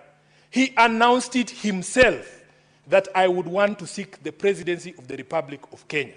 When he wanted to run for this AUC position, Honorable Speaker, he himself called a press conference. I remember only seeing the former president of Nigeria, Olusegun Obasanjo, there at that press conference. He told us with his own mouth that this is what he wants to do. Honorable Speaker, therefore, when Baba wants something, he will tell us himself. These people who have abrogated themselves the role of speaking for Raila Odinga and telling him, oh, we will look for a space to accommodate you. Baba has many, many roles. He's a party leader of ODM. He's a leader of opposition. He's a father. He's a husband. He's a grandfather. He is not idle. Baba is not idle. He has things to do. So please, these people, I have seen even some colleagues from this Senate coming up and proposing ridiculous things like amending a constitution just to look for a position for Raila. What do you mean? In fact, as the father of this constitution, it insults Raila greatly if you can stand up and say you are going to amend a constitution just to look for a seat for him. That is not what he fought for. That is not why he fought for this constitution, Honorable Speaker. And the leader of the country today is the one during the campaigns who told us that for a change, we must stop looking for positions for leaders. Let us start with the Mama Mboga. Let us start with the Boda Boda person. Let us start with other people because all this time we have been talking about leaders. I want to say without fear of contradiction that if Baba wants something, he will tell us himself. All these people running around and saying, oh, we will look for this, we will look for that. How do you know? He's not interested. Has he told you he's interested? And he has a mouth for himself. Do you know, Honorable Speaker, that despite me being the SG of ODM, I do not speak for Raila. He has his spokespersons. He has his spokesperson. I speak for organs of the party for which he is a member. But I cannot speak for Raila Odinga because he has his own mouth. He has his spokespersons. So please, we feel insulted as members of ODM when people run around looking for small seats here and saying, oh, we want to propose him for this, want to propose him for that. It is entirely disrespectful to Raila Odinga for you to run around claiming that you are looking for a position to accommodate him. He is not idle, as I say. Honorable Speaker, I want to conclude by saying we are extremely proud of Raila Amolo Odinga. Some of us chose not to be emotionally invested in this particular campaign because, Honorable Speaker, we have been through painful moments. Some of us, I had been elected for the first time in 2022 as Senator of Nairobi. I never got opportunity to celebrate that win because my party leader had lost the most important position that we were looking to get. Honorable Speaker, we were depressed. When you see us here, we might appear in public like we are rocks. We are not. These things have an effect on us as people. We want to be left alone. We want to be left alone, Honorable Speaker, and we want people to respect our father. We want people to respect Raila Odinga. Because every time you pick him up for your other charades like the ones that people are proposing here, when ultimately it doesn't work, it is the people who believe in him who bear the brunt of the pain. Those people are not there with us. In fact, these people proposing, some of these guys proposing things here, they are inwardly very happy and they want to drag Raila Odinga into another charade that is going nowhere. We want to tell the people of Kenya that it is only you are the ones with the power to determine the future of Baba Raila Amolo Odinga. Nobody has the right to tell anyone in this country to retire or to come out of politics. You are not the one who put him into politics. Allow Baba to make the decision himself. And Honorable Speaker, if you allow me, because my time is over, I want to read a quotation from Martin Luther King. This quotation hangs on the walls of Raila Odinga's office in Upper Hill. Honorable Senator Eddie, please, if you can hand me my phone so that I don't move from here. Because there are people who have been threatening us, Honorable Speaker, that when we say these things, they think, oh, you are going to be kicked out from where? From what position? These positions are not permanent, Honorable Speaker. These positions are here today and tomorrow they are gone. I add the SG. Please, the just SG to read this. Senator, I'm adding him 1 minute to read out that quote. Honorable Speaker, Raila Odinga has a very famous office at Capitol Hill in Nairobi. If you go into that office, there's a quotation from Martin Luther King that hangs on his wall. And it goes like this. You may be 38 years old as I happen to be.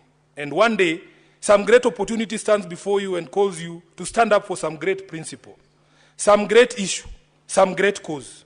And you refuse to do it because you are afraid. You refuse to do it because you want to live longer.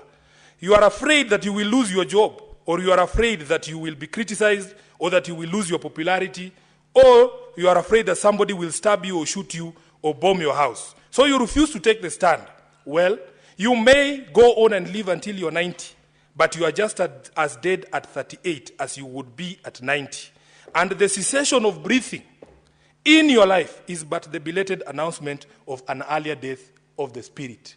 Honorable Speaker, those people who have been wagging this AU thing on our faces and gagging us, that thing has now been taken. We are unshackled. We are going to speak. I thank you. Thank you. Thank you. Honorable Senator, thank you. You are fiery this afternoon as the SG of the ODM. Senator Professor Tom Odhiambo Ojienda.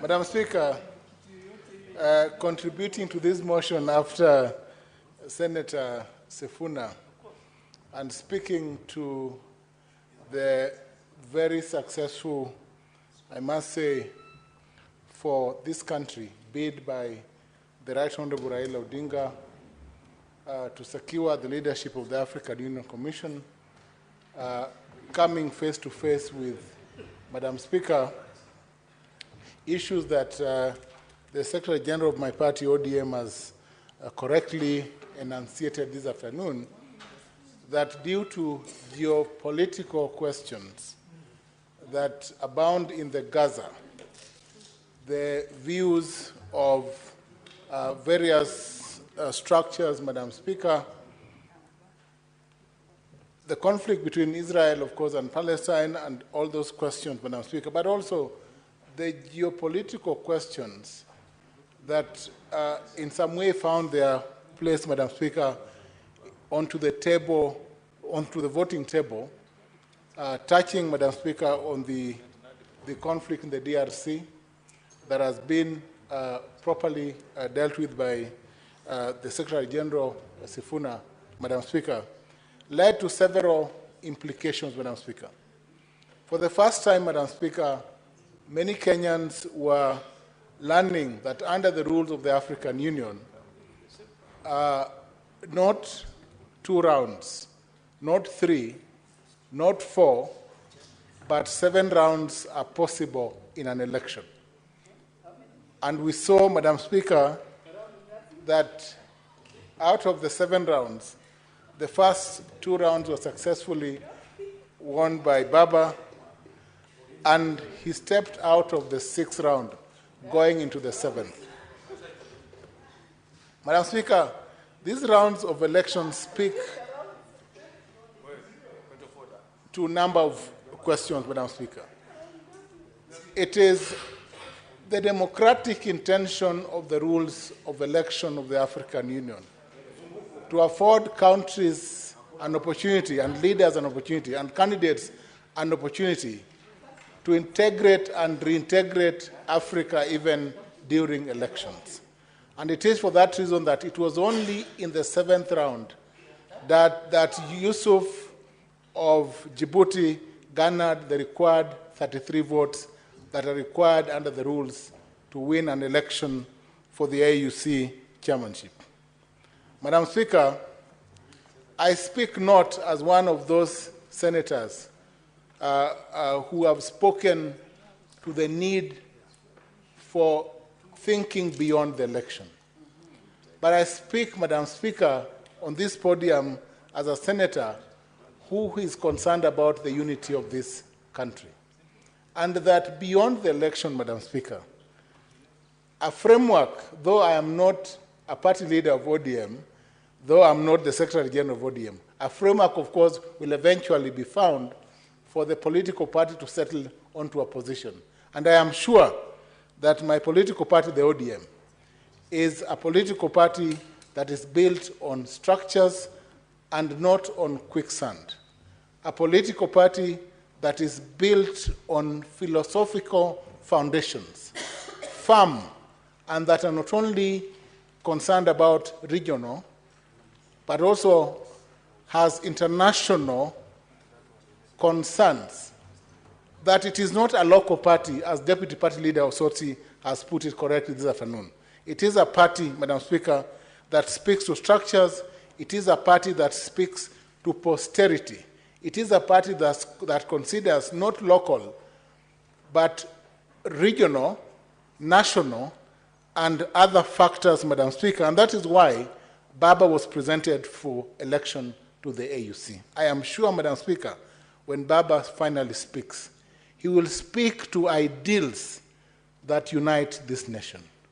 Baba will speak to ideals that will temper some of those tempers out there. He will speak to ideals that will bring together the people of Nyeri, the people of Migori, the people of Kitale, and the people of Mandera. Baba will speak to ideals, Madam Speaker, that will ensure that this nation moving on is a nation that is united under His Excellency President William Ruto. It is to those ideals that we look forward. It is to those ideals that Senator Sifuna is speaking to this afternoon. It is to those ideals, Madam Speaker, that Senator Deputy Party Leader Osotsi has spoken to this afternoon. Madam Speaker, When Martin Luther King spoke of his dream of a nation where there would be equality amongst white children and black children, he meant it.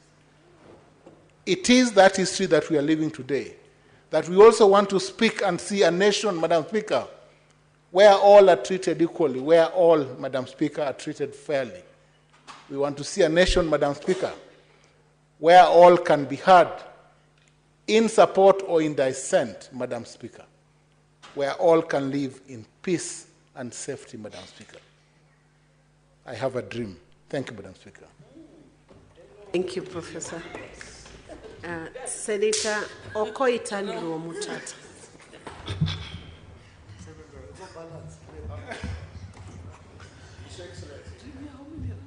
Madam Speaker, thank you for the opportunity to address this House on this very important motion of Kenya's place in the international order of nations, and especially on the African continent.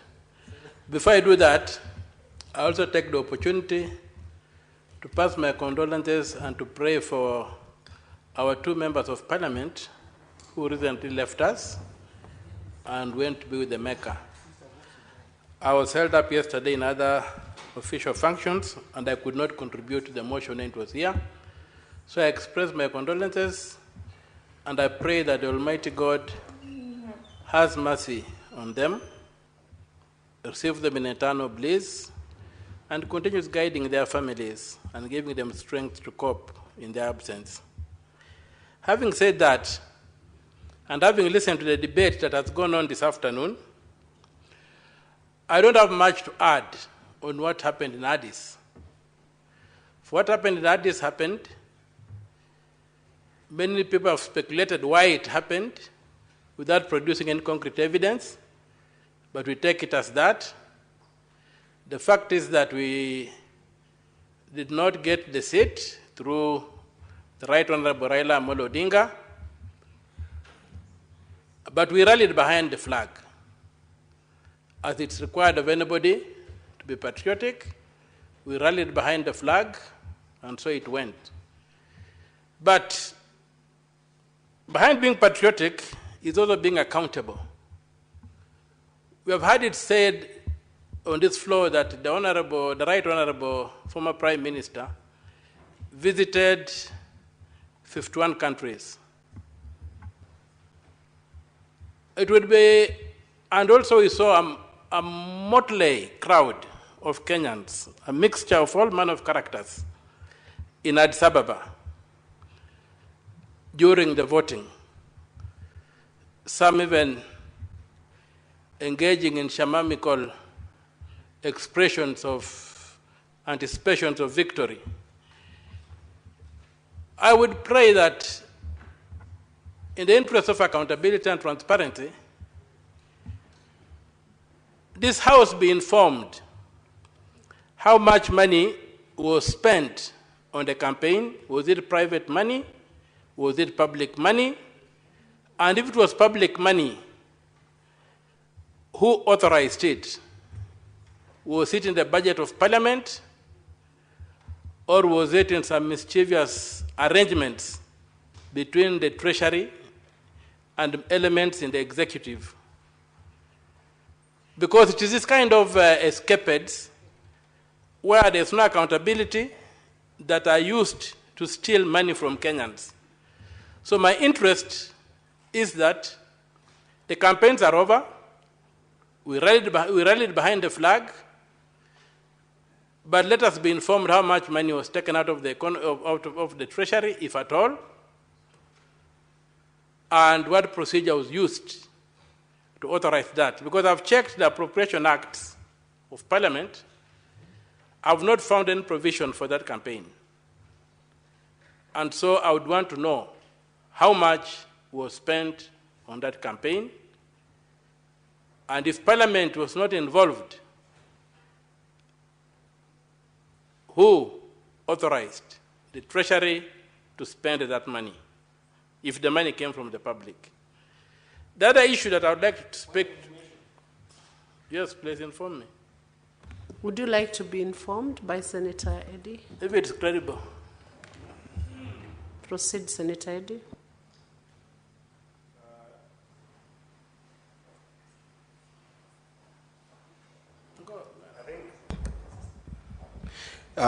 Thank you, Madam Speaker. I think that the issue that the Senator of Busia is raising is a patent issue, and he has raised a dichotomous issue. One is the issue of the campaign, and the other is the issue of those who went to Addis Ababa. It will be remiss of me not to speak on one that does affect me directly, because I did travel to Addis Ababa, and I did interact with the people who traveled to Addis Ababa to be able to give support to our own. I want to inform the Senator of Busia on the issue of those who traveled. Majority of whom I interacted with, and I also traveled to give Raila Amolo Odinga support. We self-sponsored to go to Addis. And if you need the evidence to that effect, I am willing to table as many as possible of those people who believed that indeed supporting our own, just like we'll go to a rugby sevens in South Africa, or you will go to watch our sister Kipyegon run in a marathon, or you will go to watch Kipchoge in Olympic. Some of us were patriotic enough to believe that this matter was very important for the country, that we self-sponsored ourselves to get to Addis Ababa. That is an important information that I think that patriots like yourself should understand, that patriots like us did take that chance and did take that hint to be able to go and support Baba Raila Amolo Odinga in Ethiopia. I thank you, Madam Chair. Thank you, Senator Eddy. You can proceed, Senator Oki. Thanks for the unverified information. I would love to see you table that you have promised to table, to demonstrate to this House that people self-sponsored. In the absence of that, you hold your horses and forever keep quiet. Moving on, Senator Okia, the Honorable Senator actually offered before being prompted that he could table the evidence. So it shouldn't be an area of contention. He can bring that evidence and table. It's not an area of contention, but it's an attempt to sugarcoat a tablet. And that sugarcoating, the one I'm guarding against. Which you would conclude after he tables and you find it's sugar-coated. That's the only time you he needs to produce have rendered a fair judgment on the issue. As well as Soyinka tells us. So Senator Eddy, you will be allowed to table that evidence that you paid your own ticket and you paid your own. Okay. Thank you, my Proceed. brother. Having said that, many issues aside, a lot has been said about foreign policy. Where I stand, foreign policy basically means how attractive are you to others? Or how threatening are you to others? If you have no nuclear weapons, you cannot be threatening in the modern world. So you must have something attractive. Therefore, to be attractive, it means that your domestic policy, your domestics are okay. So, for me, I think the problem we have is, in framing what you call a foreign policy, is on the domestic front. You cannot have a foreign policy worth talking of if the rule of law is disregarded. People who have got a different opinion are abducted. Foreigners who seek refuge here are kidnapped and repatriated, extradited, or whatever the word is, to their countries without due process. All those things, when you can't pay your schools, your universities, your hospitals, everything is in a mess. Your debts are unserviceable. You can't talk of a foreign policy when the home front is on fire. You can only talk of a foreign policy when and if the home front is proper. And so when you talk of the home front, we have got this thing of governance by merchant values. Some may call it a deal making, but almost what you talk of the merchants of Venice in the plays of Shakespeare. Here we are, that today in Nairobi,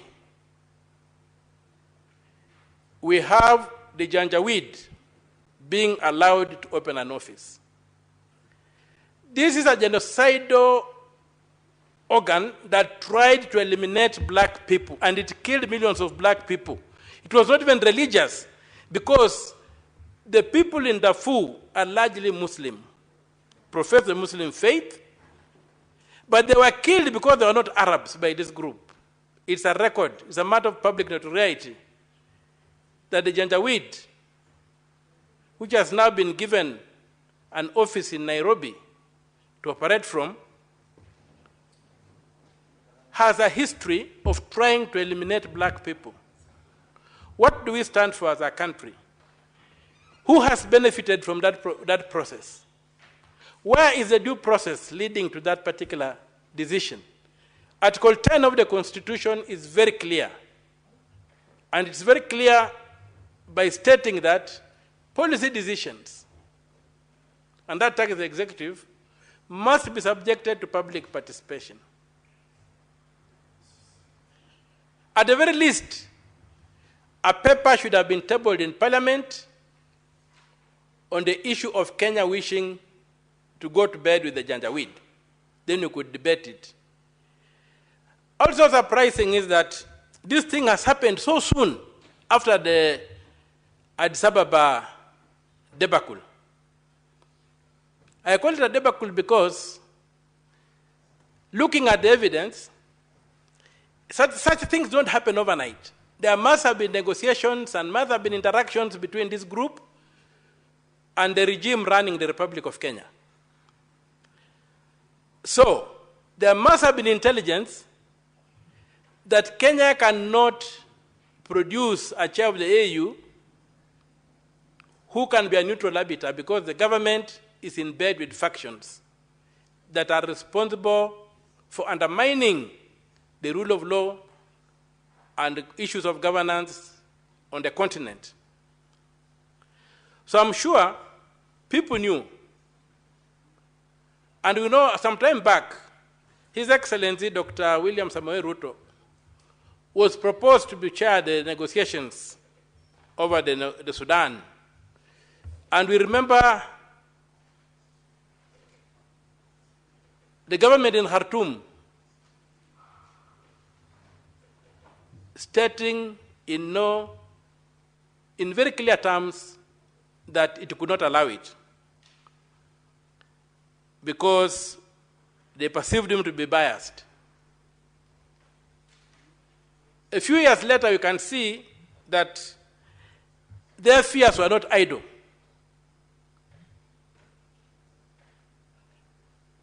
Their fears have been proven by the presence of the Janjaweed here. We have seen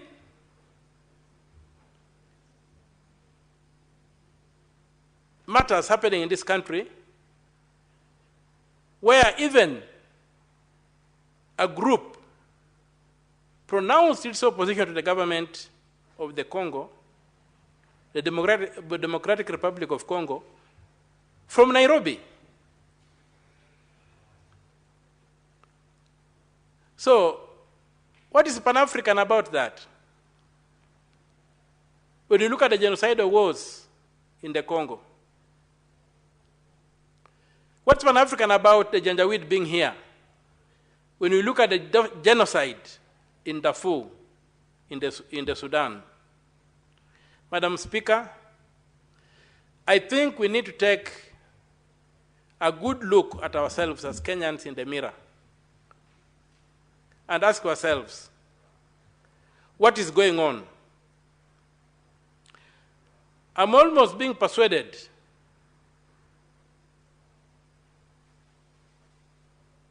that we are getting to a point whereby the Republic might need to invoke Article 144 of the Constitution.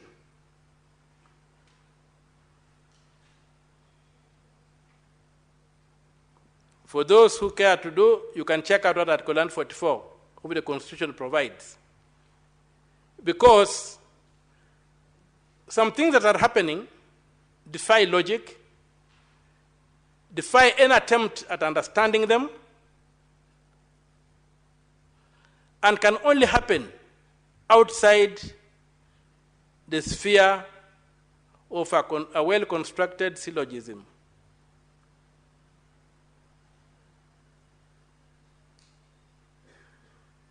Madam Speaker, it's a very, very heavy heart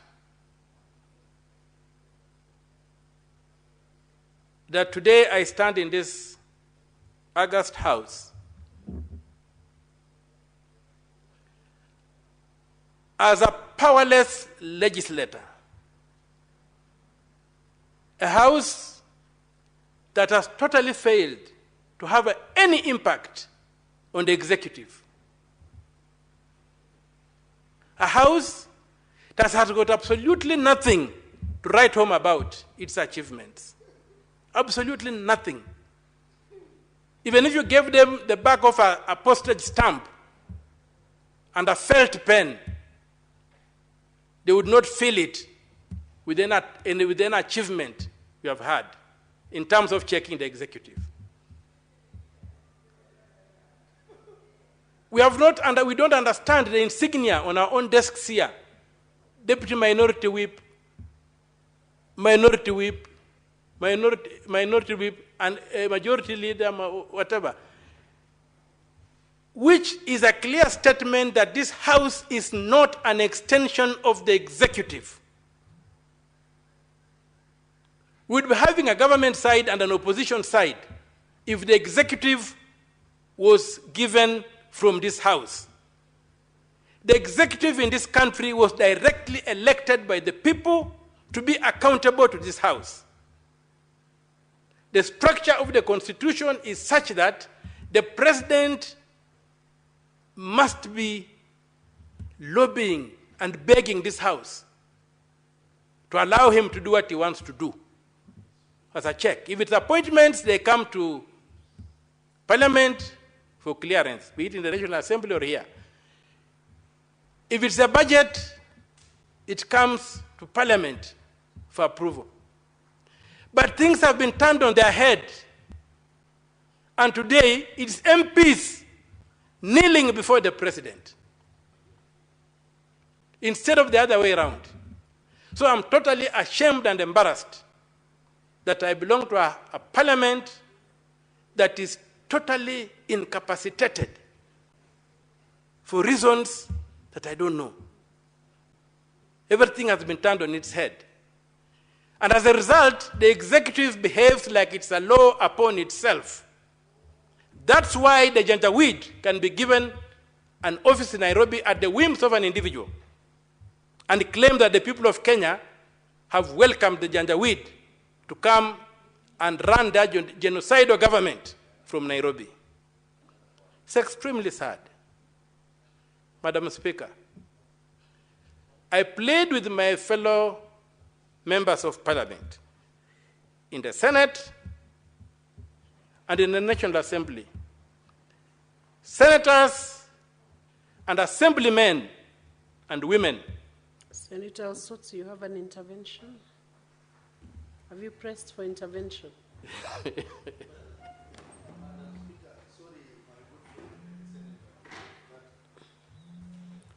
Sorry, I didn't want to interrupt Senator Okiya Omtata, but I think it's important for us to be told more about this Janjaweed, because my little knowledge about Janjaweed is that it's a terrorist group that operates in the Sahel region, Sudan, Chad, and Yemen.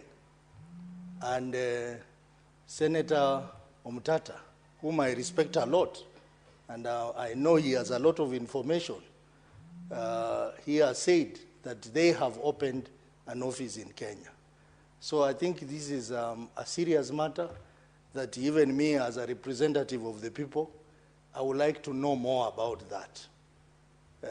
have these people opened an office in Kenya, and what action can we take as representative of the people? Because this Janjaweed, which translates to devils on a horseback, that is what it means in English, is a destructive group, is a terrorist group, which was even defined as a terrorist group by the United Nations. So if indeed they are in Kenya, and I don't want to doubt what Senator Mtata is saying, because he has always proven that whatever he says, he has researched very well. So I think I need to know more about that, Madam Speaker. Honorable Senator Okio Mutata, you know, under the Standing Order 105, you have a responsibility for a statement, issuing statement of fact for everything you allege while you are debating. You can proceed to give information that supports what you have alleged. Incidentally, Senator Soti, thank you for asking me to do the obvious. I always carry my laptop, and I've just clicked in the word search under warring factions in the Sudan.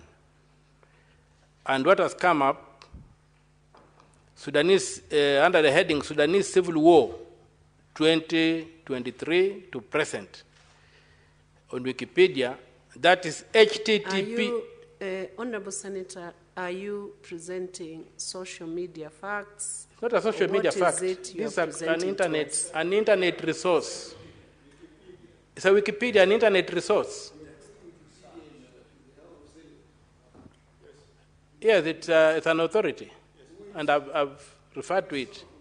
So the two opponent factions consist of the Sudanese Armed Forces, SAF, under Abdel Fattah al-Burhan, and the Paramilitary Rapid Support Forces, RSF, and its allies, collectively the Janjaweed Coalition, under the Janjaweed under Hemedit. What is your point of order, Senator Eddy?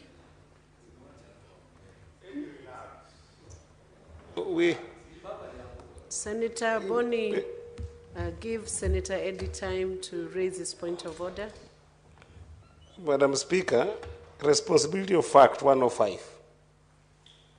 If you read that entire standing order, Madam Speaker, there is a standard of proving facts in this House. A Parliament of Kenya, the Senate of Kenya, want to depend on Wikipedia as a source that can be tabled in the House to prove fact, Madam Speaker. What are we doing? Who is the author of Wikipedia? Wikipedia is a source that anybody, just like social media, can go and post anything on Wikipedia. Are we going to depend on Wikipedia sources in this House, Senator Boni Aluale, the majority whip? Is this where the House of Senators reached, to depend on Wikipedia sources in the House? I think that the spirit of Standing Order number 105 is such that when there is any issue of fact that is raised in this House, then an honorable senator must then produce a reliable source that is available to all senators, but not social media facts and figures and Wikipedia sources that, Madam Speaker, have got voices from all over that you cannot be able to point to one person. So I request the honorable senator that, yes, there is a very serious issue that is bringing to the House, but let his source be credible, and let his source be something that we can all believe in and appreciate. I thank you, Madam Speaker. Senator Okia. I urge my brother,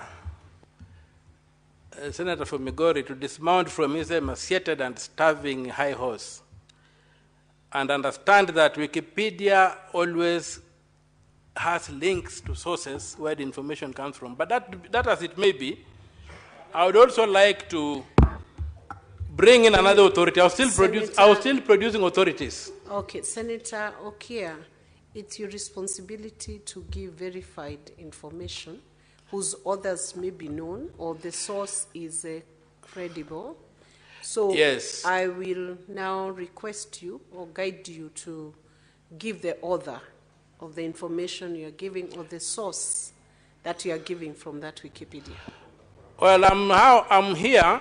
I've left the Wikipedia alone. I'm here at https://www.cfr.org/global-conflict-struggle-sudan.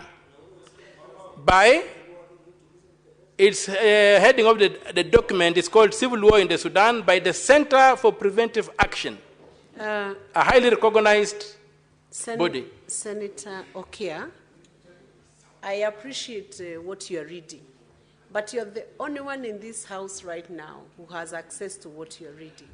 My lady, I am not able to see the source. We have got computerized systems here, and if people are not able to use them, I cannot be responsible. I'm guiding you, I cannot be responsible for the ignorance of members. Senator Okia, Yes, I'm giving you a guide.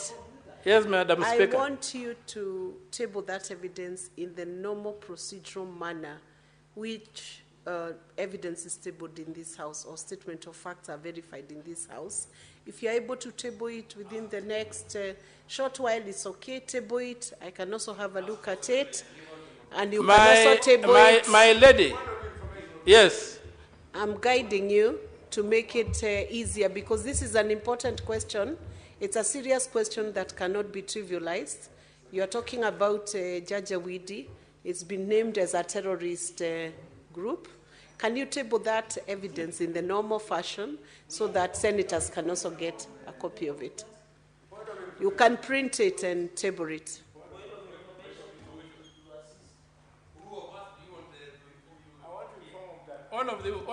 Senator Boni, would you like to be informed by Senator Boni? Yes, all of them can inform me. Yes, Madam Speaker, indeed, this is a very important issue. And we should not muscle the Senator of Busia without paying attention to what he's saying. Wikipedia is an encyclopedia which is referred to in Hawaiian language. In Hawaiian language, Madam Speaker, encyclopedia is referred to quick, fast speed. So to challenge its authenticity is to pretend that an encyclopedia is not an authoritative document. Secondly, Madam Speaker, Janjaweed is equally defined as a terrorist group in Sahel region, unless the senator of Migori is an ignorant man, and I know he is not. If you are uncomfortable with the truthfulness of Senator Omtata, then say it, because he is not the first to mention the word Janjaweed in this country. It is in public domain. And in parliamentary palace, Madam Speaker, as I informed His Excellency Okia, matters that are in public domain are admissible. Thank you, Madam Speaker.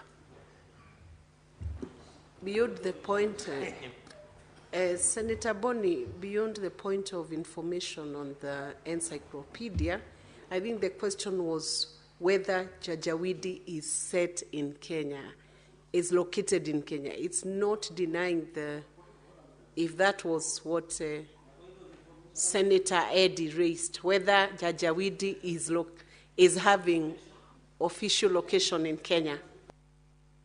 Is your point? Would you like to be informed by Senator from Nandi? Okay. Senator Cherarige.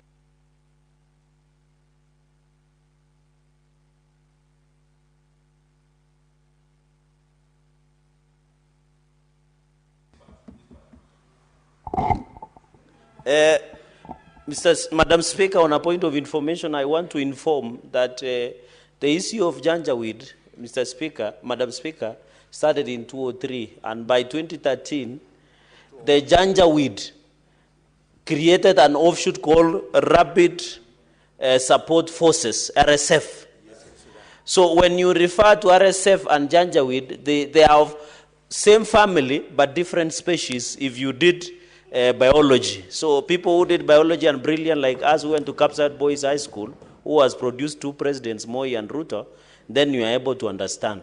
So I think the issue should be, if RSF is in Nairobi, is it the same as Janjaweed is in Nairobi? That can be left to the jury to decide. I thank you. What is your point of order, Senator Eddy? Is it on the same issue? No, Madam Speaker, you know, when there is aspersions thrown to a member, it becomes a very important issue. And that is 101. I think the entire 101 applies to what the Senator of Kakamega has just thrown as aspersions on my character. Because, no, I haven't even said what I'm saying. Why are you guilty before I say what I want to say? Under which standing order have you 101.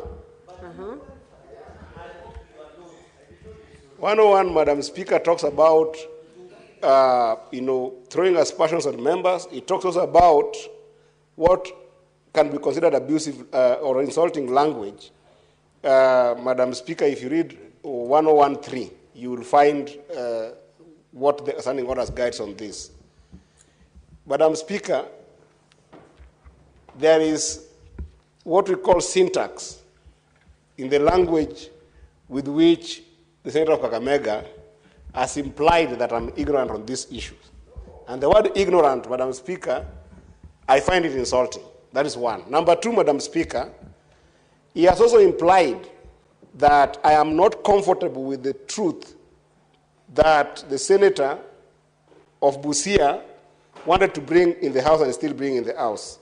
Madam Speaker, I beg to make it clear that the Senator of Busia intimated that Janjaweed is based in Kenya, for which he went ahead to seek the source of Wikipedia to prove that.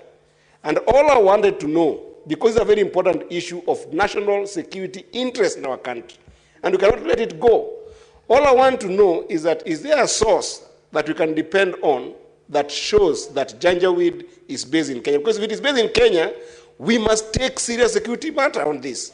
We cannot just let it pass. A senator cannot say that Janjaweed is based in Kenya and let it pass as a simple issue. So, Senator Boni, I hope that you get where I was coming from. I am not in any way refusing that Janjaweed has been a terrorist group that has terrorized the people of Sudan. That is true. That's factual, and that is in the public domain. But is it true that they're based in Kenya now? If that is true, we must deal with it. I thank you, Madam Speaker. Senator Eddy, while you may be in order to raise a point of order, first, your first point was overtaken because Senator Boni was not on his feet when you raised that issue. So ideally, you should raise it.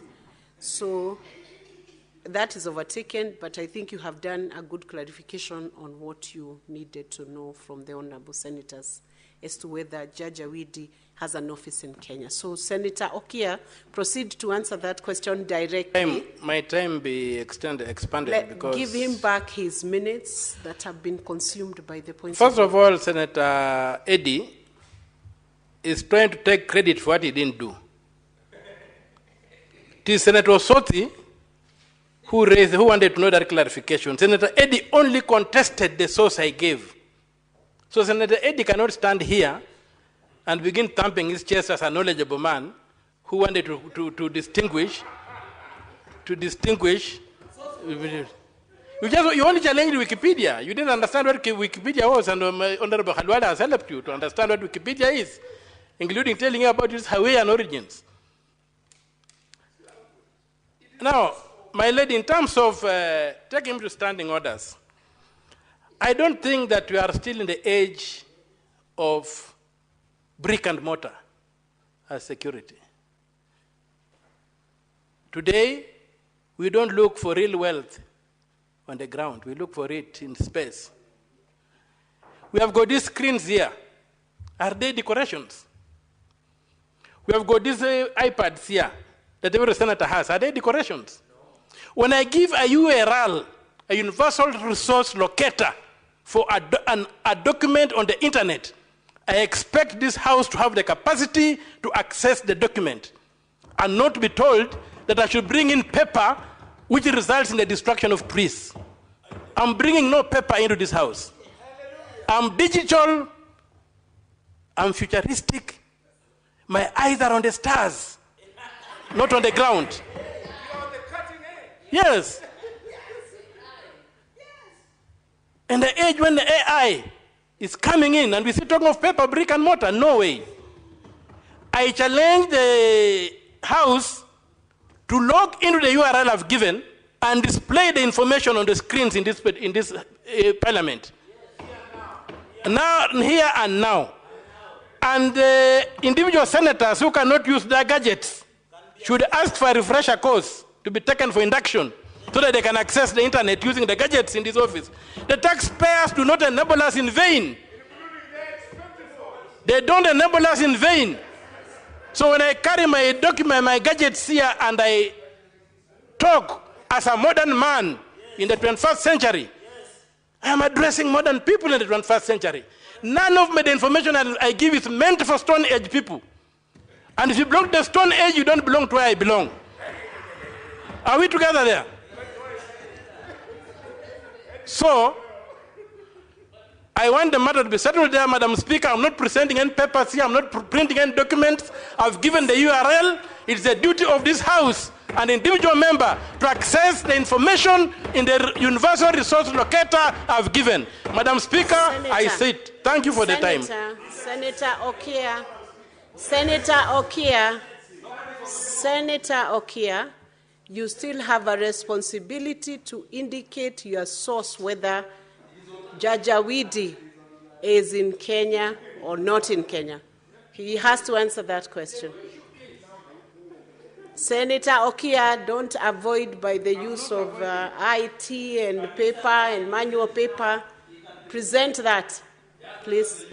The problem of trying to fit a jet engine on a Volkswagen is what I'm dealing with.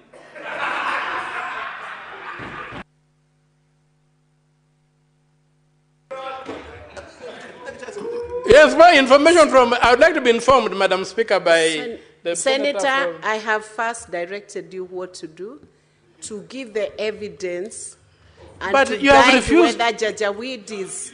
Can you display the document I've referred to on the screen, then I'll point to it and walk people through it? Oh, that's what I'm requesting. Yes.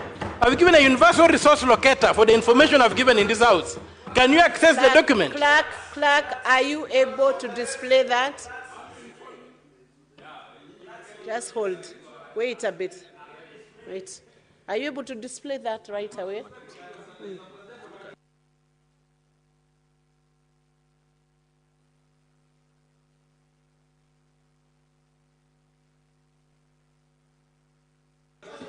Senator Okia, I direct you to go to the technical team, table the URL you quoted, the source of that website, and then it will be dealt with. It is your responsibility once again.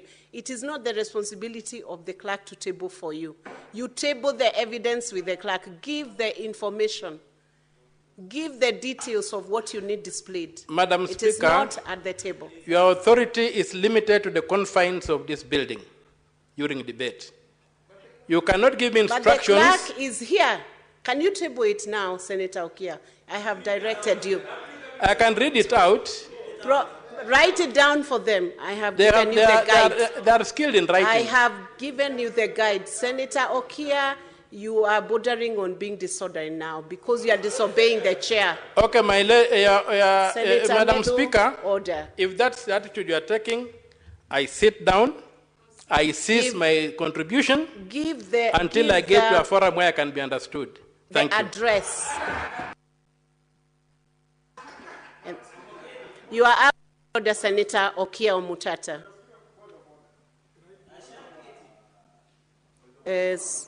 Senator Eddy.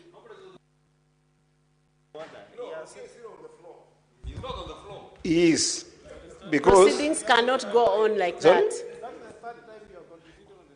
that. Madam Speaker, 105, the responsibility of statement of fact. Madam Speaker, I think you are letting.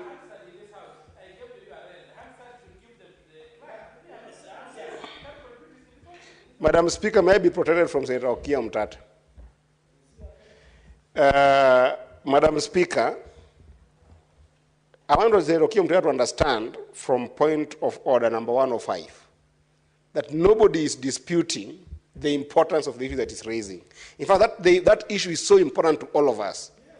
It's very important to the country. But Senator Okia cannot say something that he cannot substantiate and run away from it. I think that is disorderly, Madam Speaker, because the source online, and nobody was requesting for a paper source, even the sources online are not all credible. Madam Speaker, that's the argument I've been making here. That if you say you've got a source online, it's not about whether people cannot be able to access online sources. It's about, can you rule, Madam Speaker, on what is the threshold of credible sources that must be given in this House, whether paperwhite or online?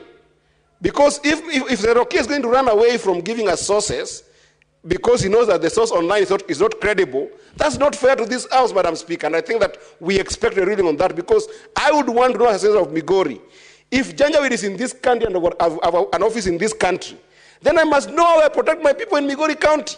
Then I must know I participate in this House to make sure that our security is guaranteed, Madam Speaker. It cannot be said as a passing statement, as a political statement, and let to go like that, Madam Speaker.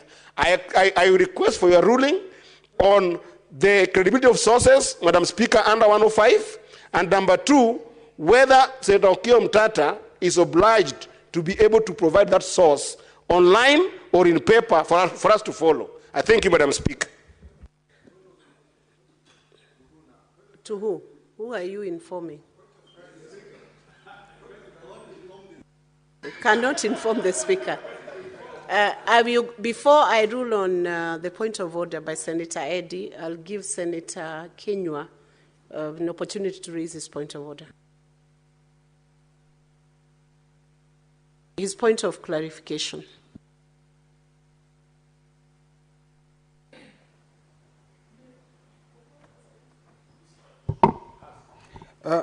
Madam Speaker, I was just concerned because Senator Okia Mtata is indicating the site or the source of his information. Why was it difficult because for him, whether the source is correct or not correct, it is up to the table and the Senate to rule on that matter. And he had given the site. Why were we getting concerned? We would have checked on it. If it is incorrect, he was supposed to have been told on the spot that the site is not admissible in the Senate. Senator Kenywa, it is not in order for senators to conduct business in an unusual, difficult manner for the Secretariat or for the clerks. I actually directed and ruled that he proceeds to give the details of the website to the clerk's desk. That's his responsibility, under Standing Order 105. He did not comply with that ruling. In fact, he defied and walked out, which is out of order. Can you wait? I finish. Can you wait for the chair to finish dispensing on that issue? So he did not wait. He defied the ruling and walked out without giving the details. My ruling is abiding on the point of order raised by Senator Eddy, and I'll give a direction on the matter. What is it, Senator Osotsi? You speak after Senator. It's just a clarification on 105. I think this is a house of debate. And in this house, the Constitution requires that we have freedom of speech. Madam Speaker, and I wish you give me just a minute to explain what I'm about to raise. The point of order 105, I have sat in this house for 2 years and several months.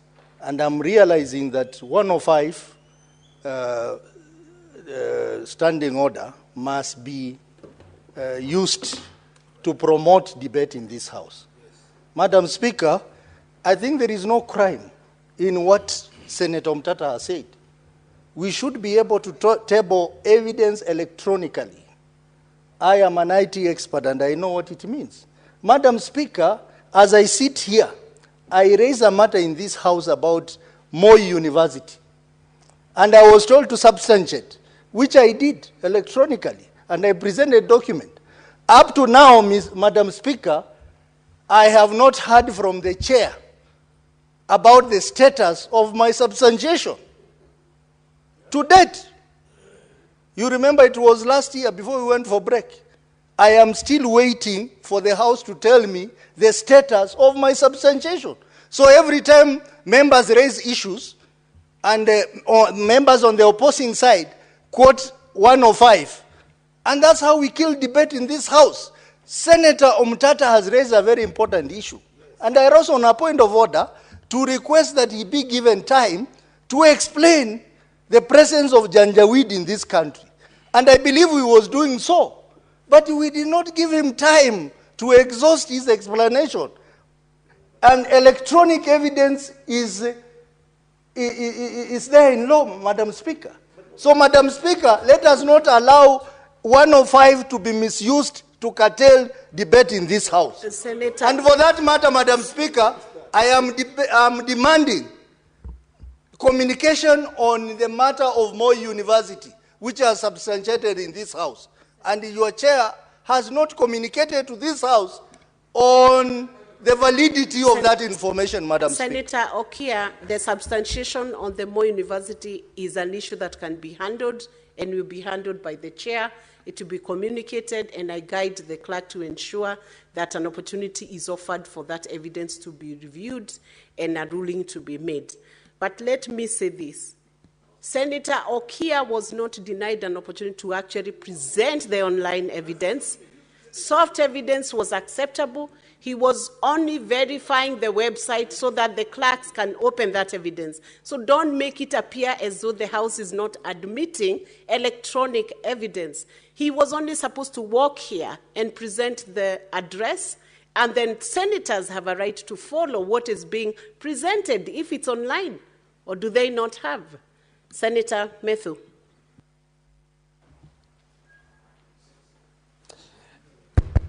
Honorable Speaker, with tremendous respect to you as the chair, I think it would be a misrepresentation of facts, in my opinion, because the Hansard is actually here.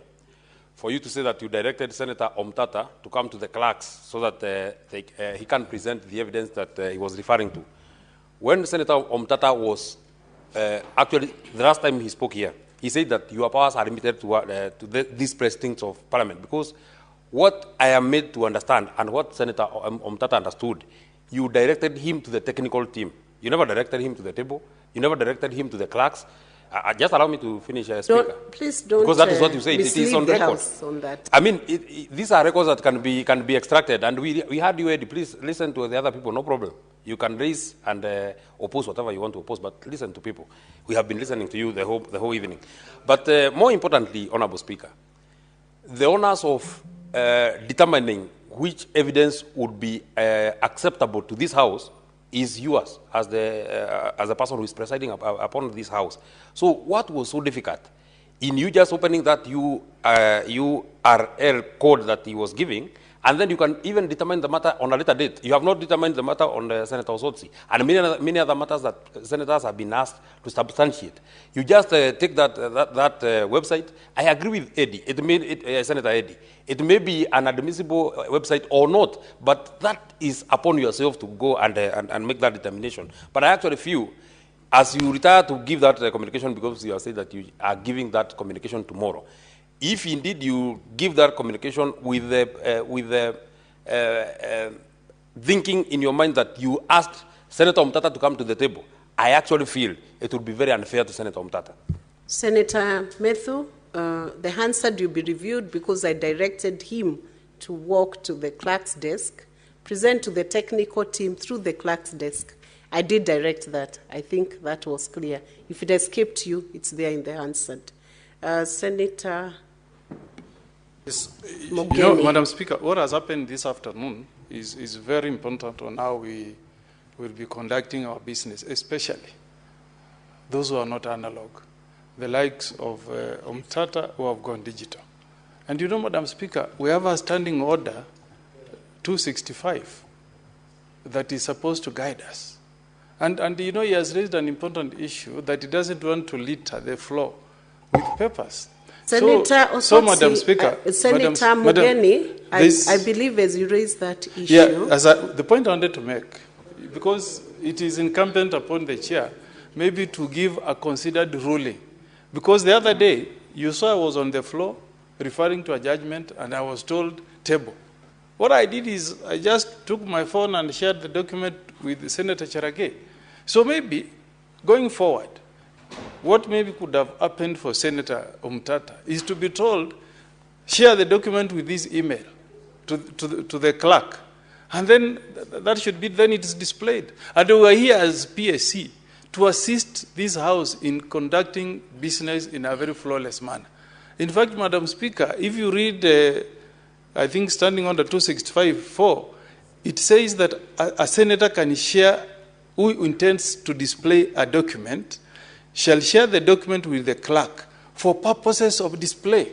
So I believe the moment our clerks here have received that reference, they should be able to display it for us, because we want to make people who have gone digital to have an easy time on the floor of the House. We shouldn't inhibit those who are migrating to the digital way of doing business. We make it facilitative. We should not inhibit, Madam Speaker. Senator Omugeni, we hear you. You can now resume your seat. Your point is made. The fact of the matter is that Senator Omugeni has been given a chance to clarify the address so that not Senator Omugeni, Senator Omutata was given a chance to actually present the document. And if you read that standing order which you have quoted, it says the senator is entitled to share. That sharing is not the responsibility of the clerk to share. It is the senator to share to the clerk or to the table or to the House. Then it can be displayed for the use by every House. We do not want to open the wrong URL. And what Senator Umtata did, he walked out without clarifying what website he needed to be opened. He did not do that clarification. I will now give a direction or a ruling on the point of order that was raised by Senator Eddy regarding the direction that had been sought on the information that is required on the Jajawid. I will direct that Senator Omutata, though he's not in the House, he will still be required to table that information to the House because it's important. He was guided by the Speaker, and that ruling still needs to be abided by. Short of that, then it will be a defiance of the direction from the Speaker's set to provide it so that senators can follow the proceeding and see whether Judge Awidi in Kenya or not. We can proceed on to the next.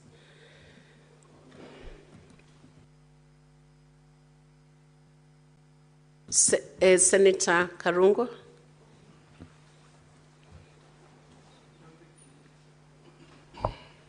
Thank you very much, Madam Speaker. I was standing to contribute on the issue or the motion on the floor. Senator Dangwa, I thought you were raising an issue on this same, what was under discussion. Otherwise, the next person. You can give me the opportunity because I'm standing, Madam Speaker. I want to contribute on the motion. Okay. Thank you. Proceed. Thank you, Madam Speaker. Madam Speaker, as I rise to give my comments on the motion at hand, I was asking myself why we are actually debating this motion.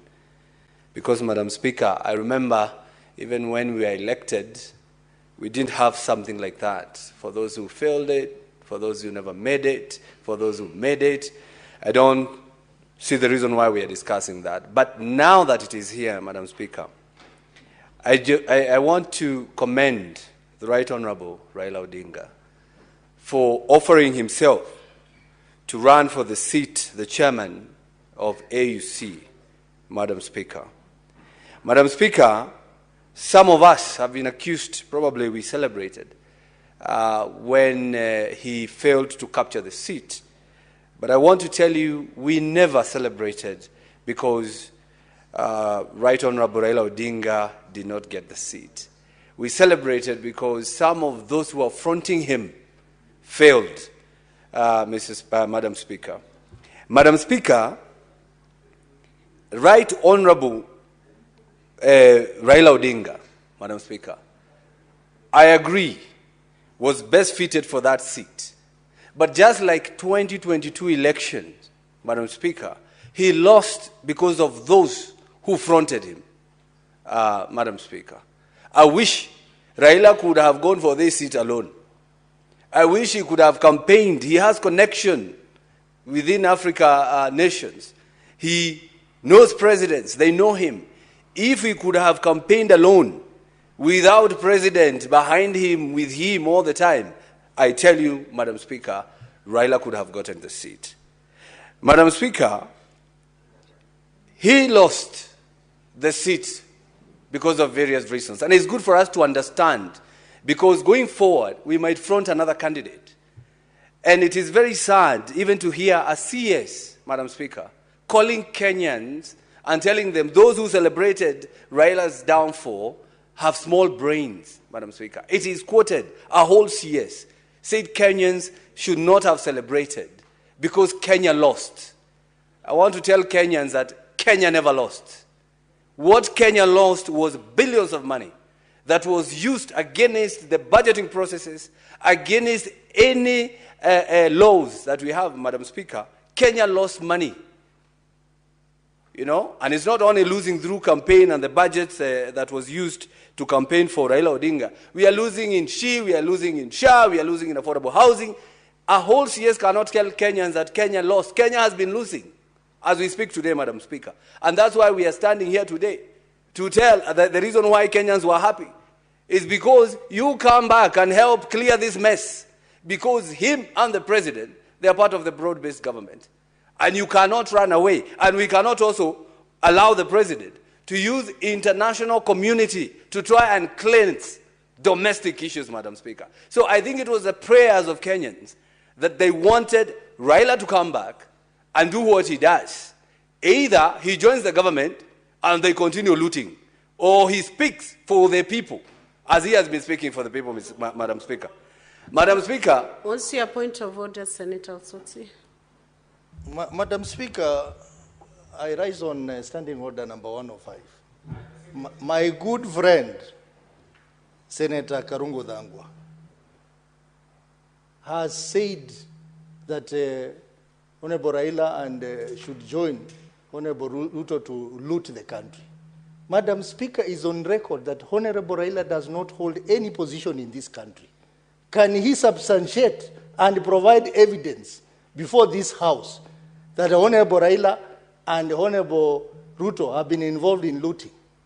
Madam Speaker, I think we cannot allow these kind of things to go on. I know the narrative is trying to spread, but we in ODM are not going to allow our leader to be scandalized just because he stood for the position of AU and he lost.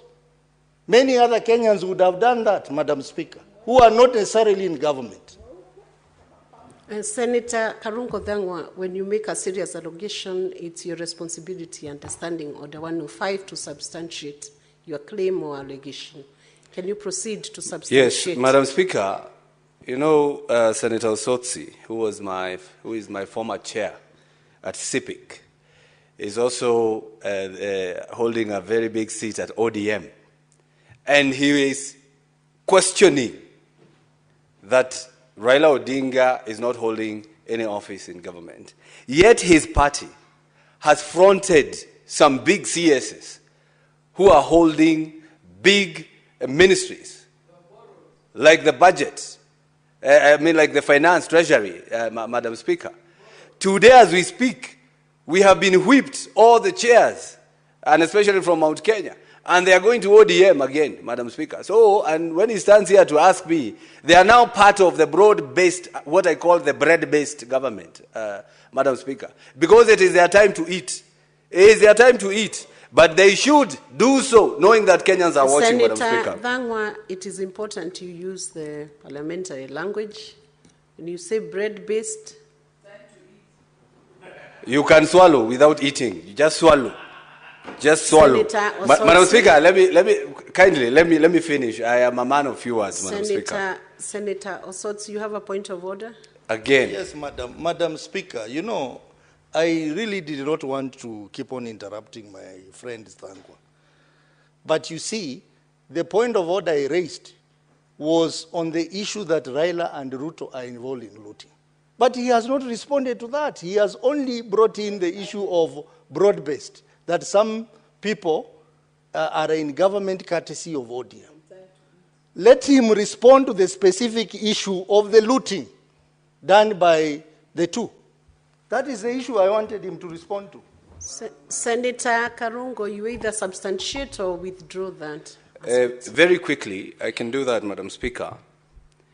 And this will come out clear once the statement that I have be given an opportunity on the floor of the House, because a lot of money was used, Madam Speaker. Kenyan government, even Raila himself, he's on record saying that Kenya and the president, the taxpayers' money was used to campaign for him, Madam Speaker. Madam Speaker, that money was not budgeted for. We do not have a kitty to campaign for anybody who is running for any seat across the country, Madam Speaker. If that is not looting, I don't know what you would call that, Madam Speaker. So allow me to ask that question that was asked by the Juja MP, Madam Speaker, saying that they used a lot of money. And instead of substantiating, instead of saying we used this amount of money, they arrested him, Madam Speaker. And after arresting him, only to take him to court and produce a different charge sheet from what they had arrested him for, Madam Speaker. So you can see they are trying to hide. They don't want Kenyans to know how much money was used. So, Madam Speaker, that one will come out clear when I do that. But let me finish by saying that, Madam Speaker. Senator Dhangwa, you need to table that. Do you have it here with you? The statement? Yes. Yes, I do have the statement. I can send it on WhatsApp. Yes, I can do that. I don't know why, Madam Speaker, you are allowing us to have... Madam Speaker. One who raised that issue that you substantiate, so let him finish. Madam Speaker, Speaker, satisfied with the answer. Substantiation is not done by way of a request for statement. It is done by way of evidence before the House. So he can have a statement seeking for information. But what we want is substantial evidence to be tabled in this House on how Raila and Ruto have been involved in looting. And Madam Speaker, this is a very substantive issue which you need to respond to. Senator Karungo. Maybe we can ask the Senator whether is Ruto looting. Senator Dhangwa, you still have not substantiated that issue. Are you able to present the substantiation documents now, or do you need to bring them by tomorrow? I'll bring them by tomorrow, Madam Speaker. By tomorrow, the next, when the session, when the House rises again tomorrow, you bring that evidence to substantiate on the looting. Yes, Madam Speaker. Can there be a point of order as I give the ruling? Let him proceed on his feet. You raise it when he's on his feet. Proceed, Senator Dhangwa. Madam Speaker. What's your point of order, Senator Matthew? Madam Speaker, I also didn't want to interrupt, but I am standing, pursuant to Standing Order 97, and I think I would want to invite you to look at this standing order. I feel that most of us, just as the Deputy Party Leader of ODM actually mentioned, we are misusing Standing Order 105. The Senator has spoken on the same matter, with your permission, thrice. On the same matter of substantiation, he has spoken about it, on it thrice. Our standing orders actually says that nobody should speak on the same matter twice. So how do you keep allowing somebody to keep raising the same standing order, the same point of order on a matter that he has already raised, why can't somebody consolidate their thoughts and raise them as one standing order or one point of order once? Otherwise, they will keep disrupting people when they are making their contributions. Madam Speaker. Are you also disrupting by raising that point of order? I'm not But disrupting, the point I'm just is, inviting you to read. it was an no issue senator that shall was- speak more than once to a question. So why are you Senator, lying? Okay. Senator Medhu, Senator Karungo was requested to substantiate, and this was a request from Senator Osotsi. And Senator Osotsi has to respond whether he's satisfied with the substantiation, and I've given a direction on that matter. No need to further push that matter. Karungo, Senator Karungo, will you bring in the substantiation tomorrow? Proceed, Senator Karungo. Thank you very much, Madam Speaker. Madam Speaker, I think we should also look into that starting order of 105, because sometimes it can be used to suppress what the senators are thinking. And because we are the oversights, Madam Speaker, it is their work to substantiate, Madam Speaker. But nevertheless, as I was saying, Madam Speaker, Kenyans want to know how much money was used. How much? Because the Kenyan coffers, the public coffers, must have used a substantial amount of money to campaign for Raila Odinga. The question is, how much was used, Madam Speaker? I remember when Senator Migori was speaking. He said that he paid the air ticket to Addis Ababa. Madam Speaker, you were very lenient to him when he was told to substantiate. And he said, I can do that tomorrow or whatever time, Madam Speaker. And you know, and I know, members of parliament who have been accused of receiving bribes in toilet of 10,000 shillings, nobody, Madam Speaker, would cough millions, hundreds of thousands, Madam Speaker, to just go and celebrate. It must have come from the public coffers, Madam Speaker. And that's where we are asking. And that's where we are asking, Madam Speaker. We want to know how much. We want to know a breakdown. How much was used on tickets? How much was used in hotels? How much was used to induce others, Madam Speaker? So, you know, it has been said here, Madam Speaker, yes, we are parliament. We are a parliament. We are supposed to be honorable members, Madam Speaker. But some of the things that have been done here, sometimes we question ourselves whether we are that honorable the way we are pretending to be, Madam Speaker. Senator Hamida, what's your point of order? Madam Speaker, under point 105, I have my ticket, I have my hotel booking, and everyone does. So seriously, you are the one actually and Eddie has collected all evidence. In fact, that's what he's going to do. But then I feel strongly and pained to be told that I was paid for. Or people, it was the government money. We all paid for ourselves, Madam Speaker. Senator Hamida, that's noted. Senator Eddie was directed by the Speaker to present evidence of those tickets, which I believe you present by tomorrow. Thank you, Madam Speaker. Proceed, Senator Dhamma. And finally, Madam Speaker, now on a more important angle, Madam Speaker, as I was saying, we need to know why we lost, Madam Speaker. And we lost because of 4 things, Madam Speaker. One is the relationship between Kenya and other governments, Madam Speaker. We need to understand that we have to be as diplomatic as possible as a country when it comes to other countries' affairs, Madam Speaker. And I believe Kenya and other countries, and especially SADC, SADC, Madam Speaker, they could have supported us when the Madagascar candidate was eliminated, Madam Speaker.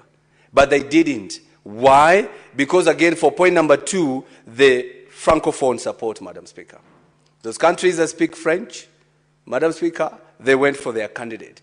And on a lighter note, the 2 candidates that were running, that is Mohamed Ali Yusuf and Raila Odinga. Mohamed Ali Yusuf could speak English and French. And our candidate could speak English and German, Madam Speaker.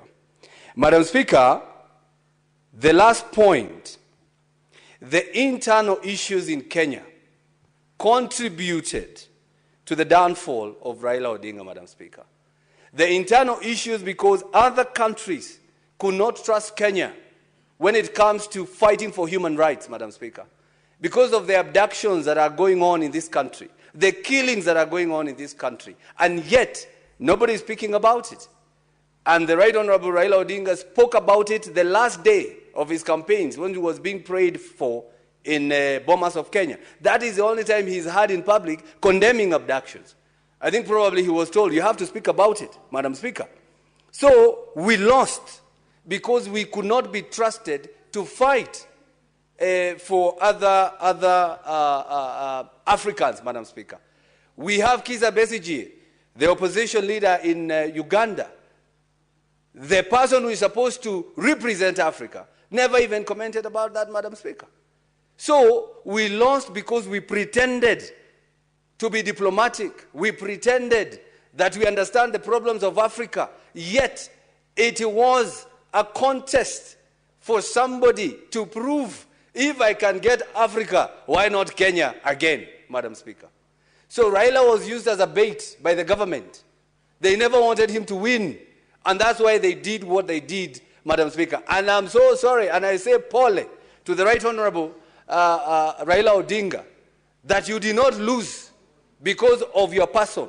You did not lose because you didn't have what it takes.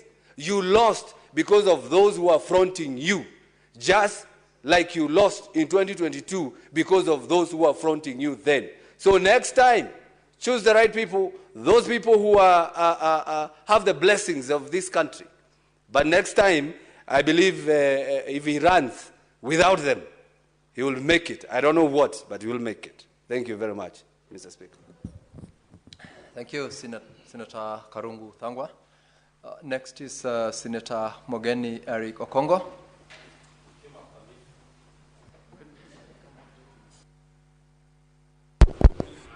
Thank you, Mr. Speaker, for giving me a chance to also make my contribution. Mr. Speaker, just like many Kenyans, I was so deeply disappointed that Kenya lost the quest to take the chairmanship of the African Union.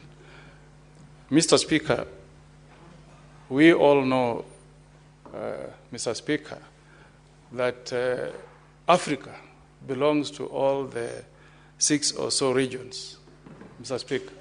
And as a person who has lived, gone to school, represents a county in East Africa, it could only have been fair that a candidate from East Africa takes over as the next chair of the AU. Mr. Speaker, AU belongs to all the 55 nations of Africa. Therefore, we want to feel a sense of belonging, Mr. Speaker.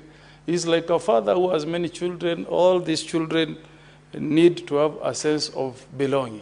They need to feel that they are part of a family. So that was a very painful loss, not only for Kenya, but for the regional bloc called East Africa. And Mr. Speaker, if I was a president, this is the time I would have asked my brothers in the East African bloc to walk the talk.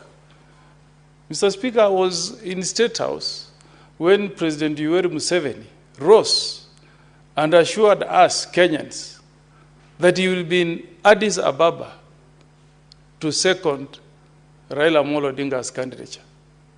But the reports that we received from Addis indicate that Yoweri Museveni did not take time personally to travel to Addis Ababa to not only vote for us, but to also help us in campaigning.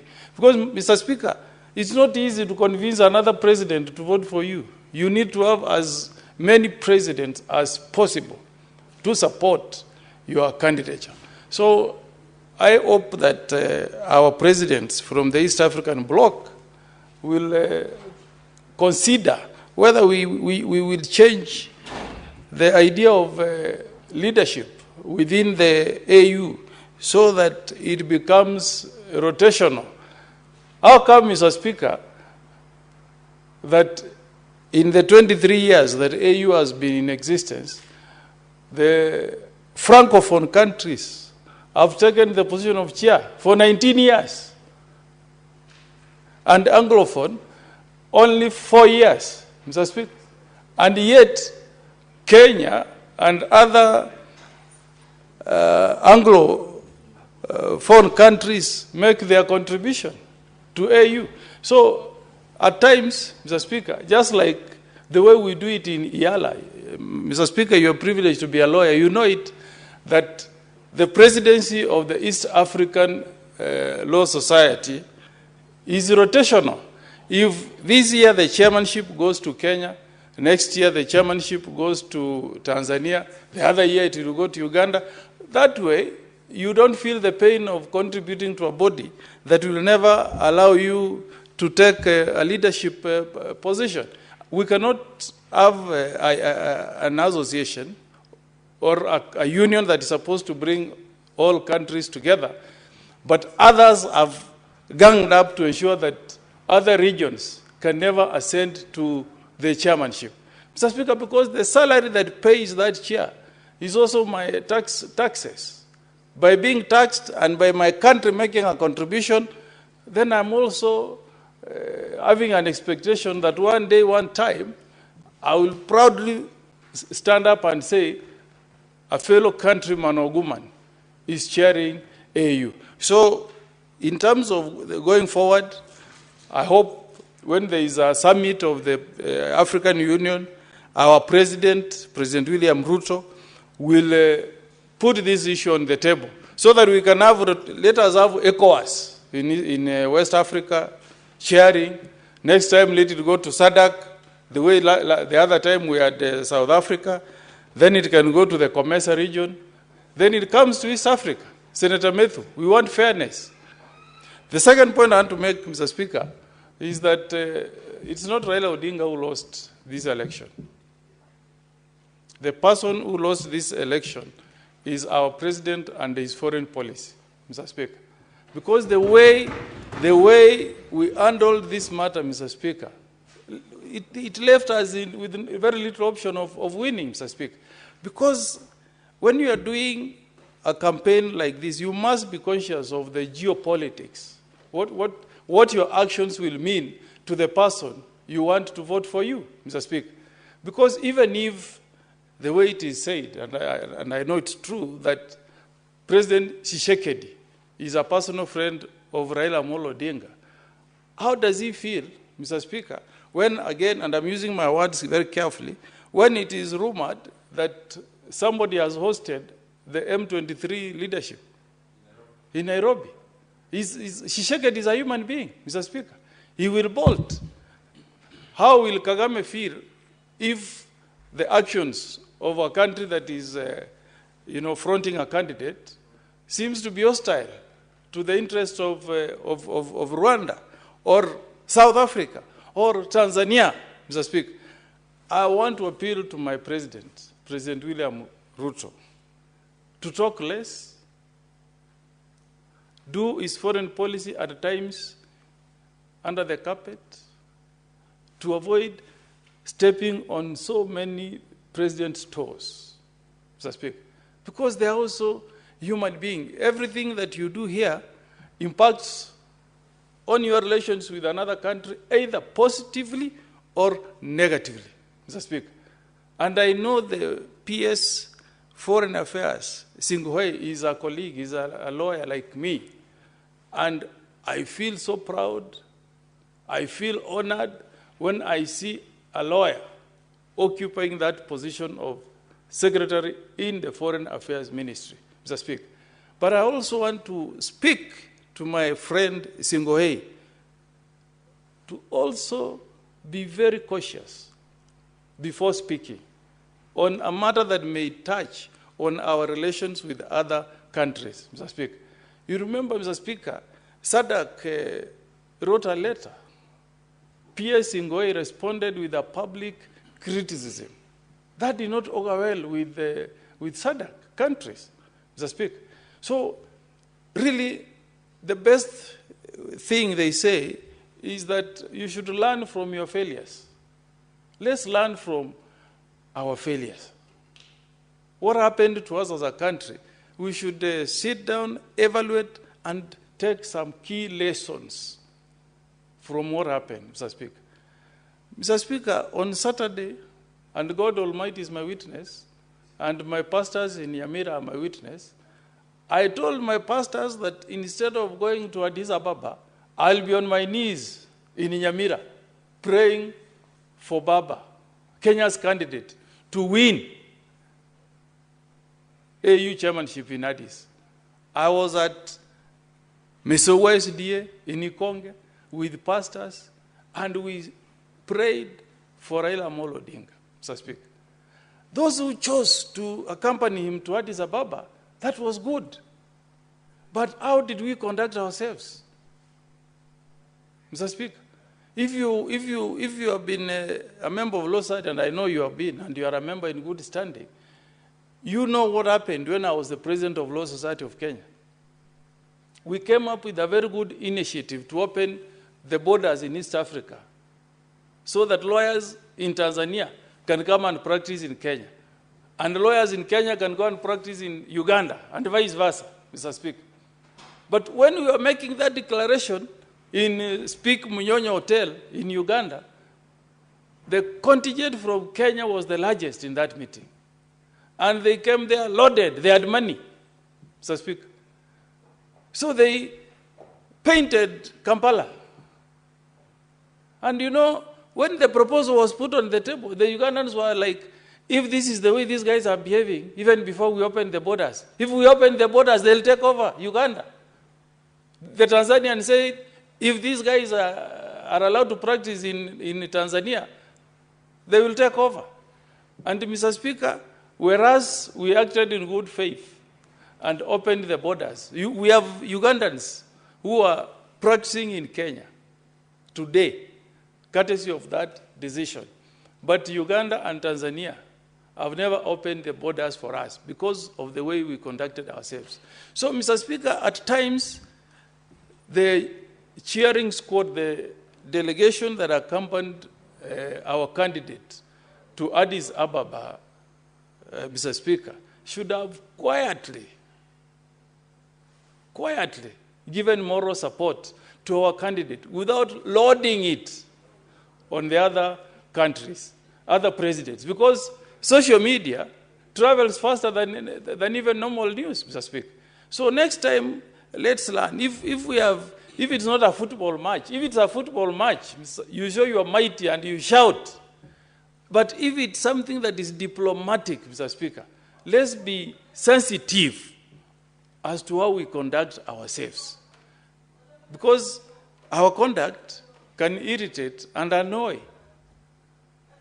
people who could have voted for us, Mr. Speaker. The third thing, Mr. Speaker, is our own domestic policy. Because we should speak about this matter very, very candidly, Mr. Speaker. At times, the way we run our domestic policy shapes the perception of our country, other countries about us, Mr. Speaker. So, what has been happening within our borders, we should also go back, look at the mirror, and ask ourselves, out there, how do other countries in Africa look at us as Kenya? How is our human rights record, Mr. Speaker? Have we created a country that has people who are happy? Because, Mr. Speaker, every year you get an index released on the happiest people in the world. Which country? I think currently it is, if I'm not wrong, it's Norway, followed by, I think, Australia and others. So we also need to know, have we created an happy population as a country? Mr. Speaker, when somebody was contributing on this floor here and mentioned Shah, Mr. Speaker, somebody from Nyamira sent me a note. He was given at a hospital called Christine Marian for a patient called Douglas Nyang'au, whom they were trying to admit this afternoon. in that hospital. And Mr. Speaker, what he told me is that that hospital told them they don't accept patients to be admitted using that SHA card. That SHA should only be used in public hospitals. Yet, Mr. Speaker, we are priding ourselves as a country that has rolled out universal health coverage for everybody. You know? Another one, Mr. Speaker, sent me a message and said, Senator, remind the president that our people are dying because the SHA card is not being accepted in private hospitals, Mr. Speaker. Mr. Speaker, a patient aged 94 years called Martha Nyamwange, I've just been told, was taken to a hospital called Medifort Hospital in Kisii. Mr. Speaker, that hospital, which had no sympathy on this senior citizen, 94-year-old, only accepted coverage on that SHA card on bed only. Then what happens to the medicine, to the surgeon, to the surgical expenses incurred in the hospital? And then we are telling people that SHA is working. It's not right. That's a lie, Mr. Speaker. So let us also look at our domestic issues. How are we treating our people, Mr. Speaker? This SHA thing is a problem, Mr. Speaker. In some counties, like Nyamira, now we are burying people on Monday, Tuesday, Wednesday, Thursday. We used to do burials only on Friday, Mr. Speaker. We represent our people, Mr. Speaker.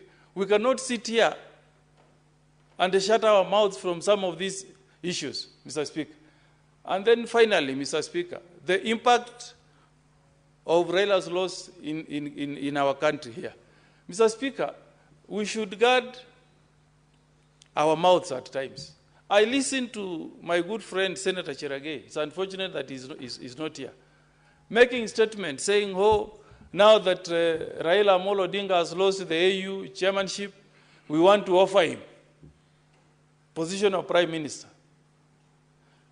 Cheragay or Nelson Koech, Mr. Speaker, are not the right people to tell ODM what position to be given. They are not the right people, Mr. Speaker. If the president wants to give former Prime Minister the position of Prime Minister, he should do it in a manner that respects the Constitution first. I sat in NADCO, Mr. Speaker, and we made a recommendation and even gave powers to that office of Prime Minister. If His Excellency the President wants Raila Amolo Odinga to get that position, the right thing to do is to fully implement that NADCO report, not to send junior senators like Senator Cheragay to go and make announcements in the streets, Mr. Speaker. That is not the way you enhance unity in our country. If that position needs to be there, let it be entrenched in the Constitution. Let there be a discussion on who should occupy that seat through party organs, Mr. Speaker, but not through talk shows on TV, making pronouncements through the media. That is demeaning, Mr. Speaker. And it will send the wrong signals, Mr. Speaker, that there is no good faith from our president on this matter that was meant to take Raila to be the chair of AU. Finally, as I finish, Mr. Speaker, I join Ugandans, Mr. Speaker, in making an appeal to President Yoweri Museveni to ensure that Basije is released from prison, Mr. Speaker. Mr. Speaker, if you read a book called Red Notice, you will think that the episodes captured in that book about the happenings in Russia under Putin are playing out in our neighboring country, Mr. Speaker. We want, within East Africa community, to respect human rights, Mr. Speaker, to show love, to show tolerance, Mr. Speaker, to our opponents, Mr. Speaker. So we urge our senior statesman in the region, President Yoweri Museveni, to have sympathy and a soft heart on that leader of opposition called Besigye. I hope the unfortunate thing will not happen, Mr. Speaker, where Besigye will die because he has not been able to get medical help under the watch of President Yoweri Museveni. With those remarks, Mr. Speaker, I support. Thank you. Thank you, Senator Senior Counsel Okongo Mogeni. And as you resume your seat, I wish from the chair to remind you that the NADCO report was presented before the JLAC, which I chair, and we've done a report which is already part of the reports which will be processed in the course of this session. That is something that is already in the order paper for the coming week, I believe. And secondly, you made reference to the Principal Secretary of Foreign Affairs, the Honorable Singwei. You as truly remember once worked with him in the law practice, and I can confirm that the accolades you gave to him are the accolades that he exhibited prior to his decision to, of course, resign as he assumed the current public office that he's holding. And so that is a proper presentation of a colleague's professional status. Senator Karen.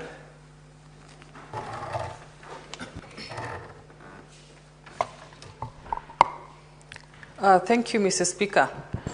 The candidature of Right Honorable Raila Odinga presented the country with an opportunity to be at the helm of the leadership of AU. And the benefits of this opportunity, Mr. Speaker, are obvious, and they would have accrued to us as a country, regardless of whether you supported him or not, Mr. Speaker. I am convinced that Kenya presented the best candidate. His public profile, what he stands for in African integration and Pan-Africanism speaks for itself, Mr. Speaker, and to me, it is a missed opportunity for Africa. I want to congratulate Right Honorable Raila Odinga and indeed His Excellency William Samoei Ruto for a spirited campaign done across the country. No efforts were spared, no resources was spared. They met everybody regardless of the stand or in the face of regional politics. They were not intimidated by the narrative. They met everyone that needed to be met. And for that show of togetherness, putting their political differences aside and going for this as a country, I must congratulate them, Mr. Speaker. Winning the first two rounds in the election, Mr. Speaker, is not a small achievement.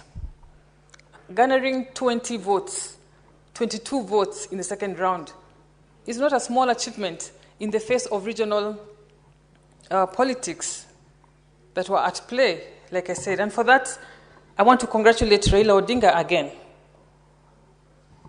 After the defeat, I happened to be one of the Kenyans who accompanied Raila Odinga to offer moral support. And after the defeat, Raila Odinga and the president gathered Kenyans who were there in a dinner, for a Thanksgiving dinner. And again, in a show of national solidarity, they thanked us. And that spirit of national solidarity is a big win for us as a country. And I want to urge the country that we should build on it in every aspect of our country so that we work together as one.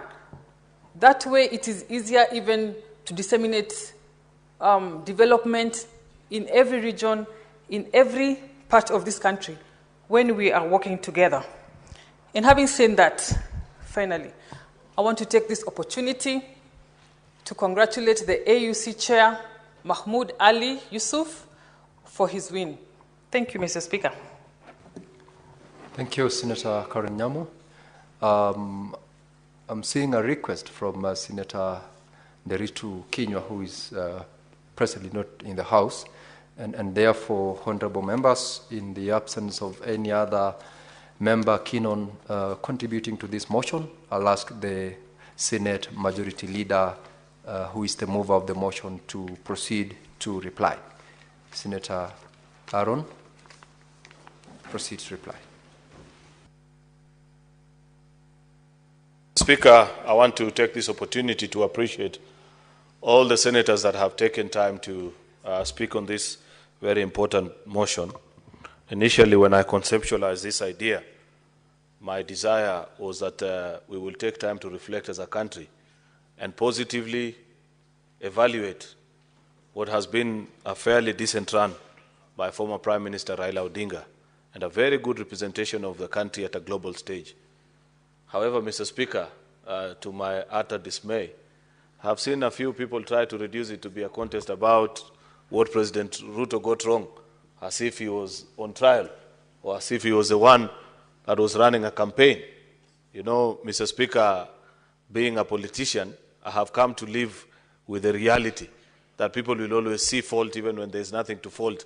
And there are people who just for clickbaits and likes on TikTok and Facebook, Mr. Speaker, will say anything, even on topics that they are least prepared about. I listen to many people ignorantly speak about the conflict in DRC and matters on the global stage with very little, limited, scant information, Mr. Speaker, about either the position of Kenya on such matters and how it may have affected voting. I said when I was moving this motion today in the morning, Mr. Speaker, that it will be completely ignorant of anyone to try and first draw a deduction of this run by Prime Minister Raila based on speculations about who may have voted for us or not, for the very simple reason that this was a voting by secret ballot.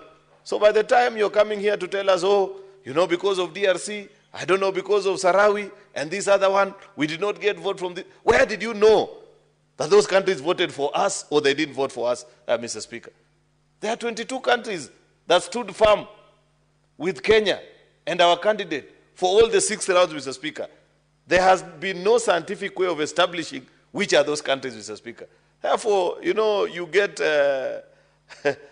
mesmerized sometimes at the ignorance and the seriousness with which people posit those arguments before the House, Mr. Speaker, thinking that perhaps there is some revelation that they got overnight on who may have cast their vote in support of us or otherwise. Even if it was a trial on our stand on diplomatic issues, Mr.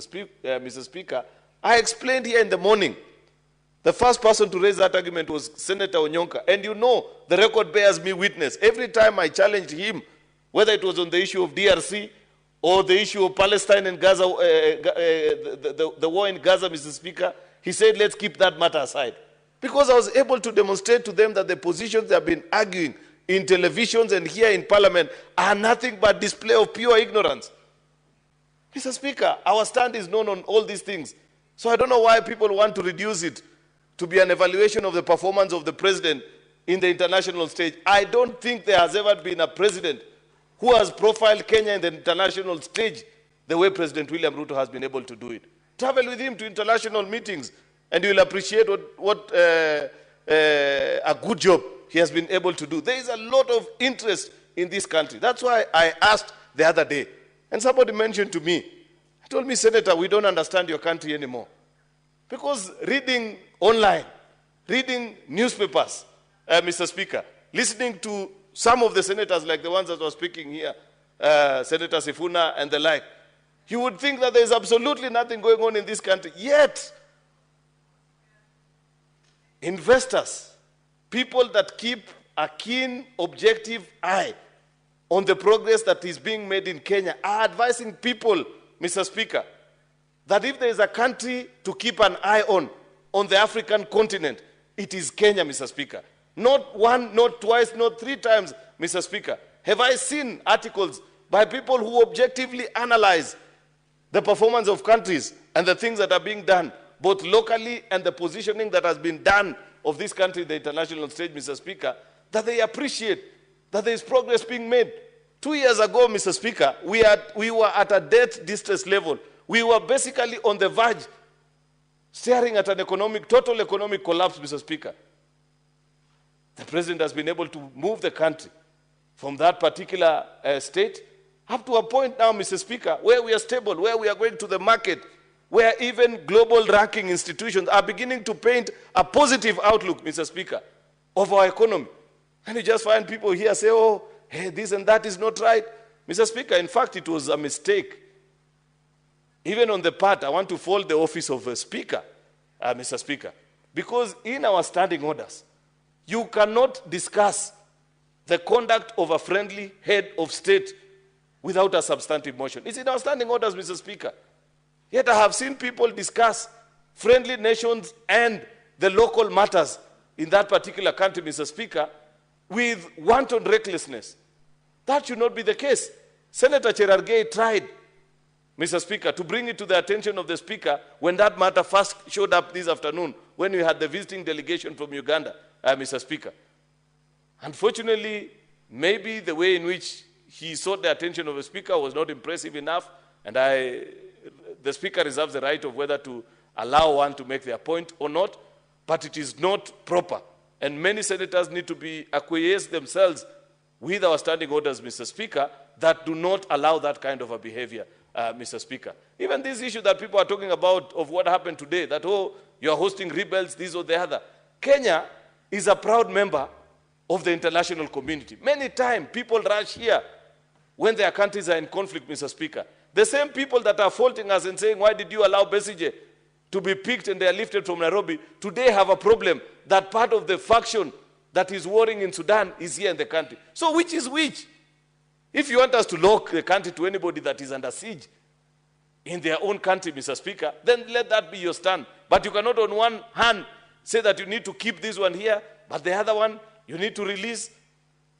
Kenya, over the years, has made significant contribution to regional stability, including almost every other East African country, Mr. Speaker, that every other time they've had conflict, people have negotiated here.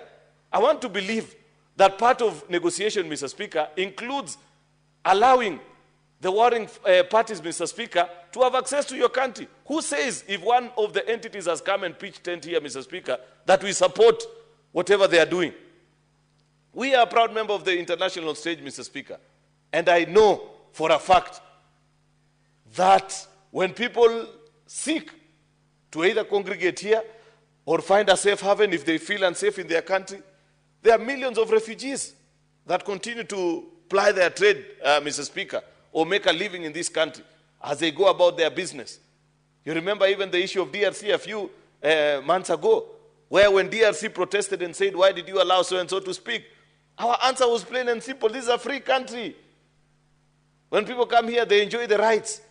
This is a country where you insult even the president and nobody does anything about you.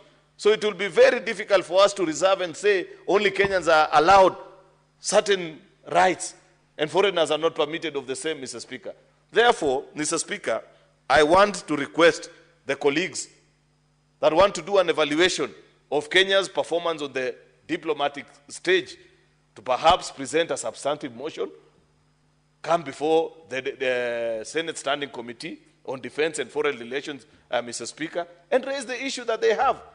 But to reduce such an important motion, you know, Mr. Speaker, where you find you want to score cheap points and appear as if you're the one who's most knowledgeable, you know, on these matters which you are ill-prepared to comment about, because the things that you're speaking for, if people who understand things better listen to you, they cringe in their seats because they are wondering who elected this one. Mr. Speaker, I want to plead with colleagues that there are matters, I said this in the morning when I was moving this motion, that there are things that should divide us. We can surely have difference of opinion when it comes to matters local politics. But when shall we ever grow and mature politically to appreciate that, for example, when a Kenyan shows up at the international stage, Mr. Speaker, then they represent our flag. They represent us as an entire people. If you're not a candidate in that particular exercise, competing with them, Mr. Speaker, then the least that you can do, look away if you don't like that particular person.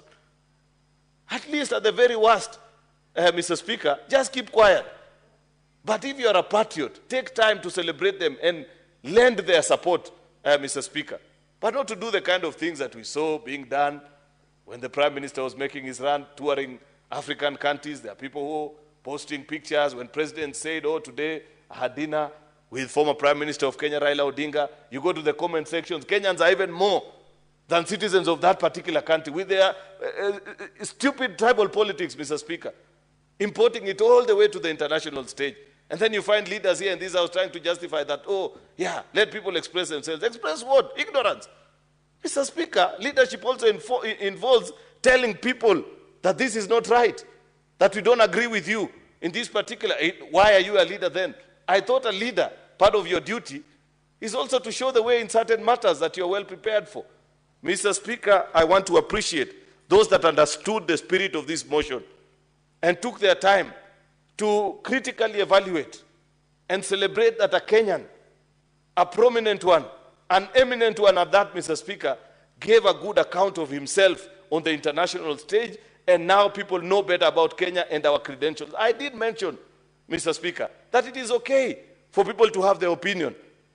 But you know, the most ignorant of the lot, Mr. Speaker, are the ones that have tried to reduce this conversation to be about the evaluation of President William Ruto. He was not a candidate there. Prime Minister Raila Odinga himself said it on that night on the 15th, that there is nothing that the government of Kenya led by President William Ruto stopped at or withheld in terms of support in his candidature. And he said, I appreciate that about this.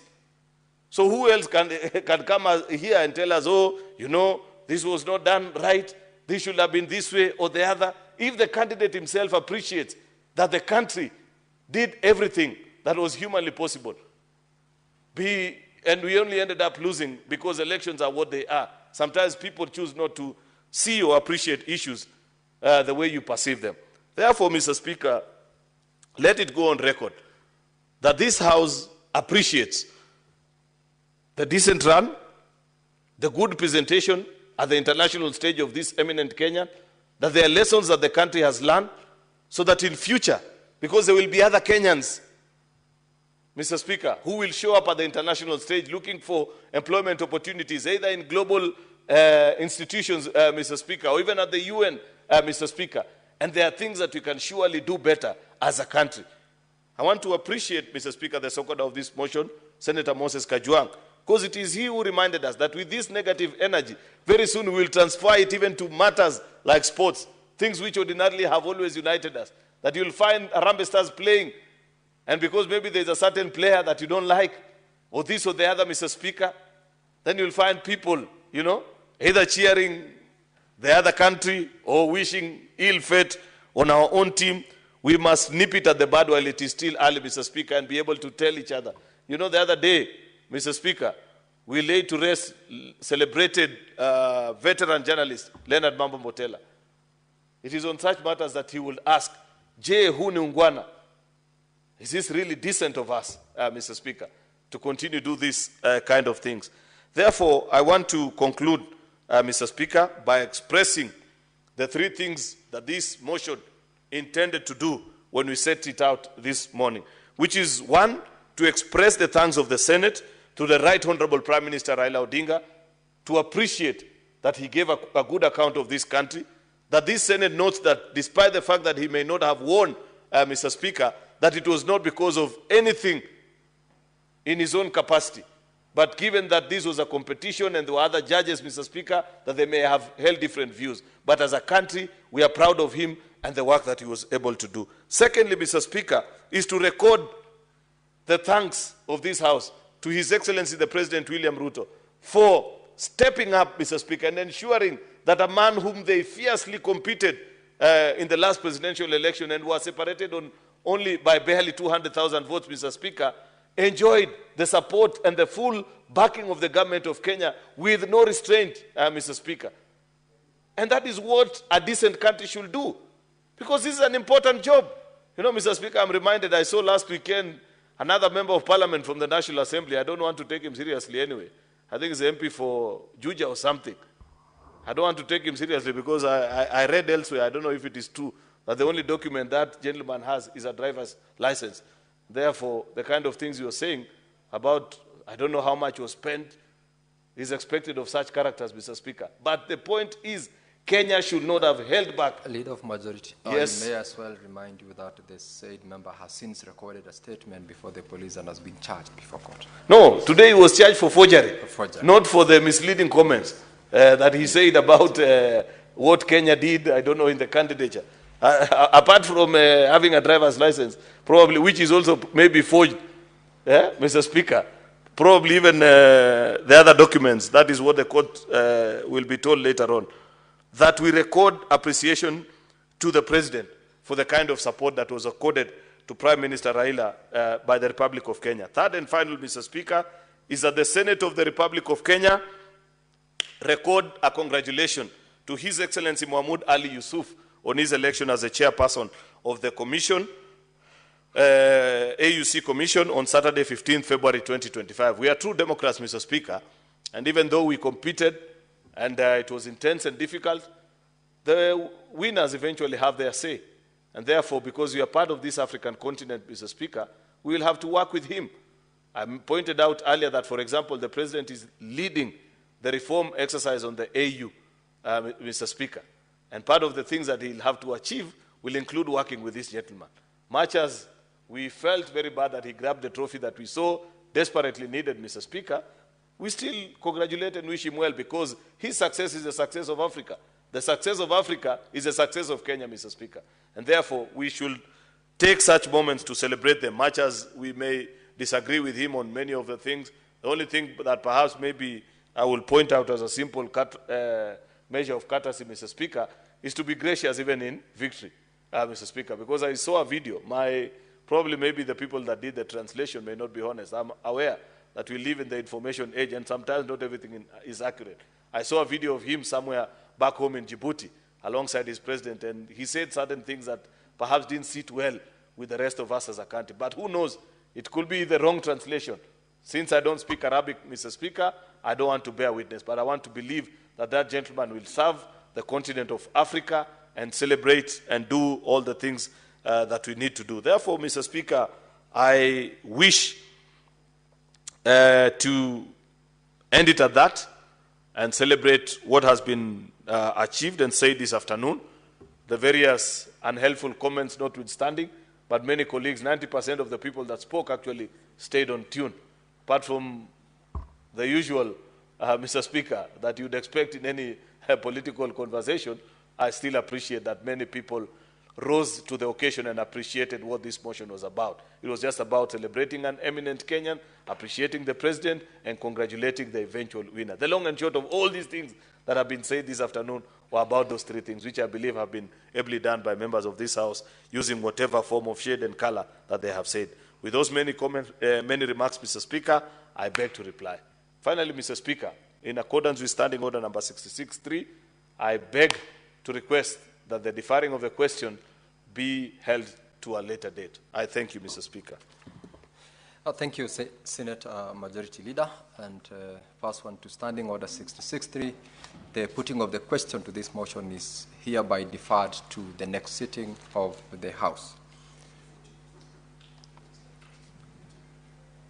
Very well. Clerk, you may call the next order.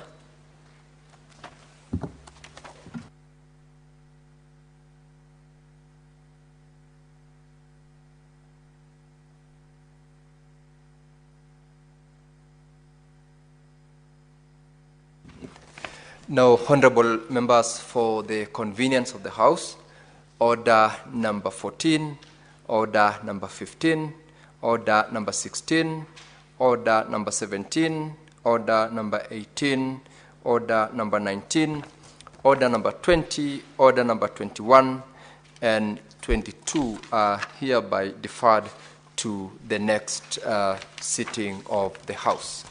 And with that, honorable members, we may rise.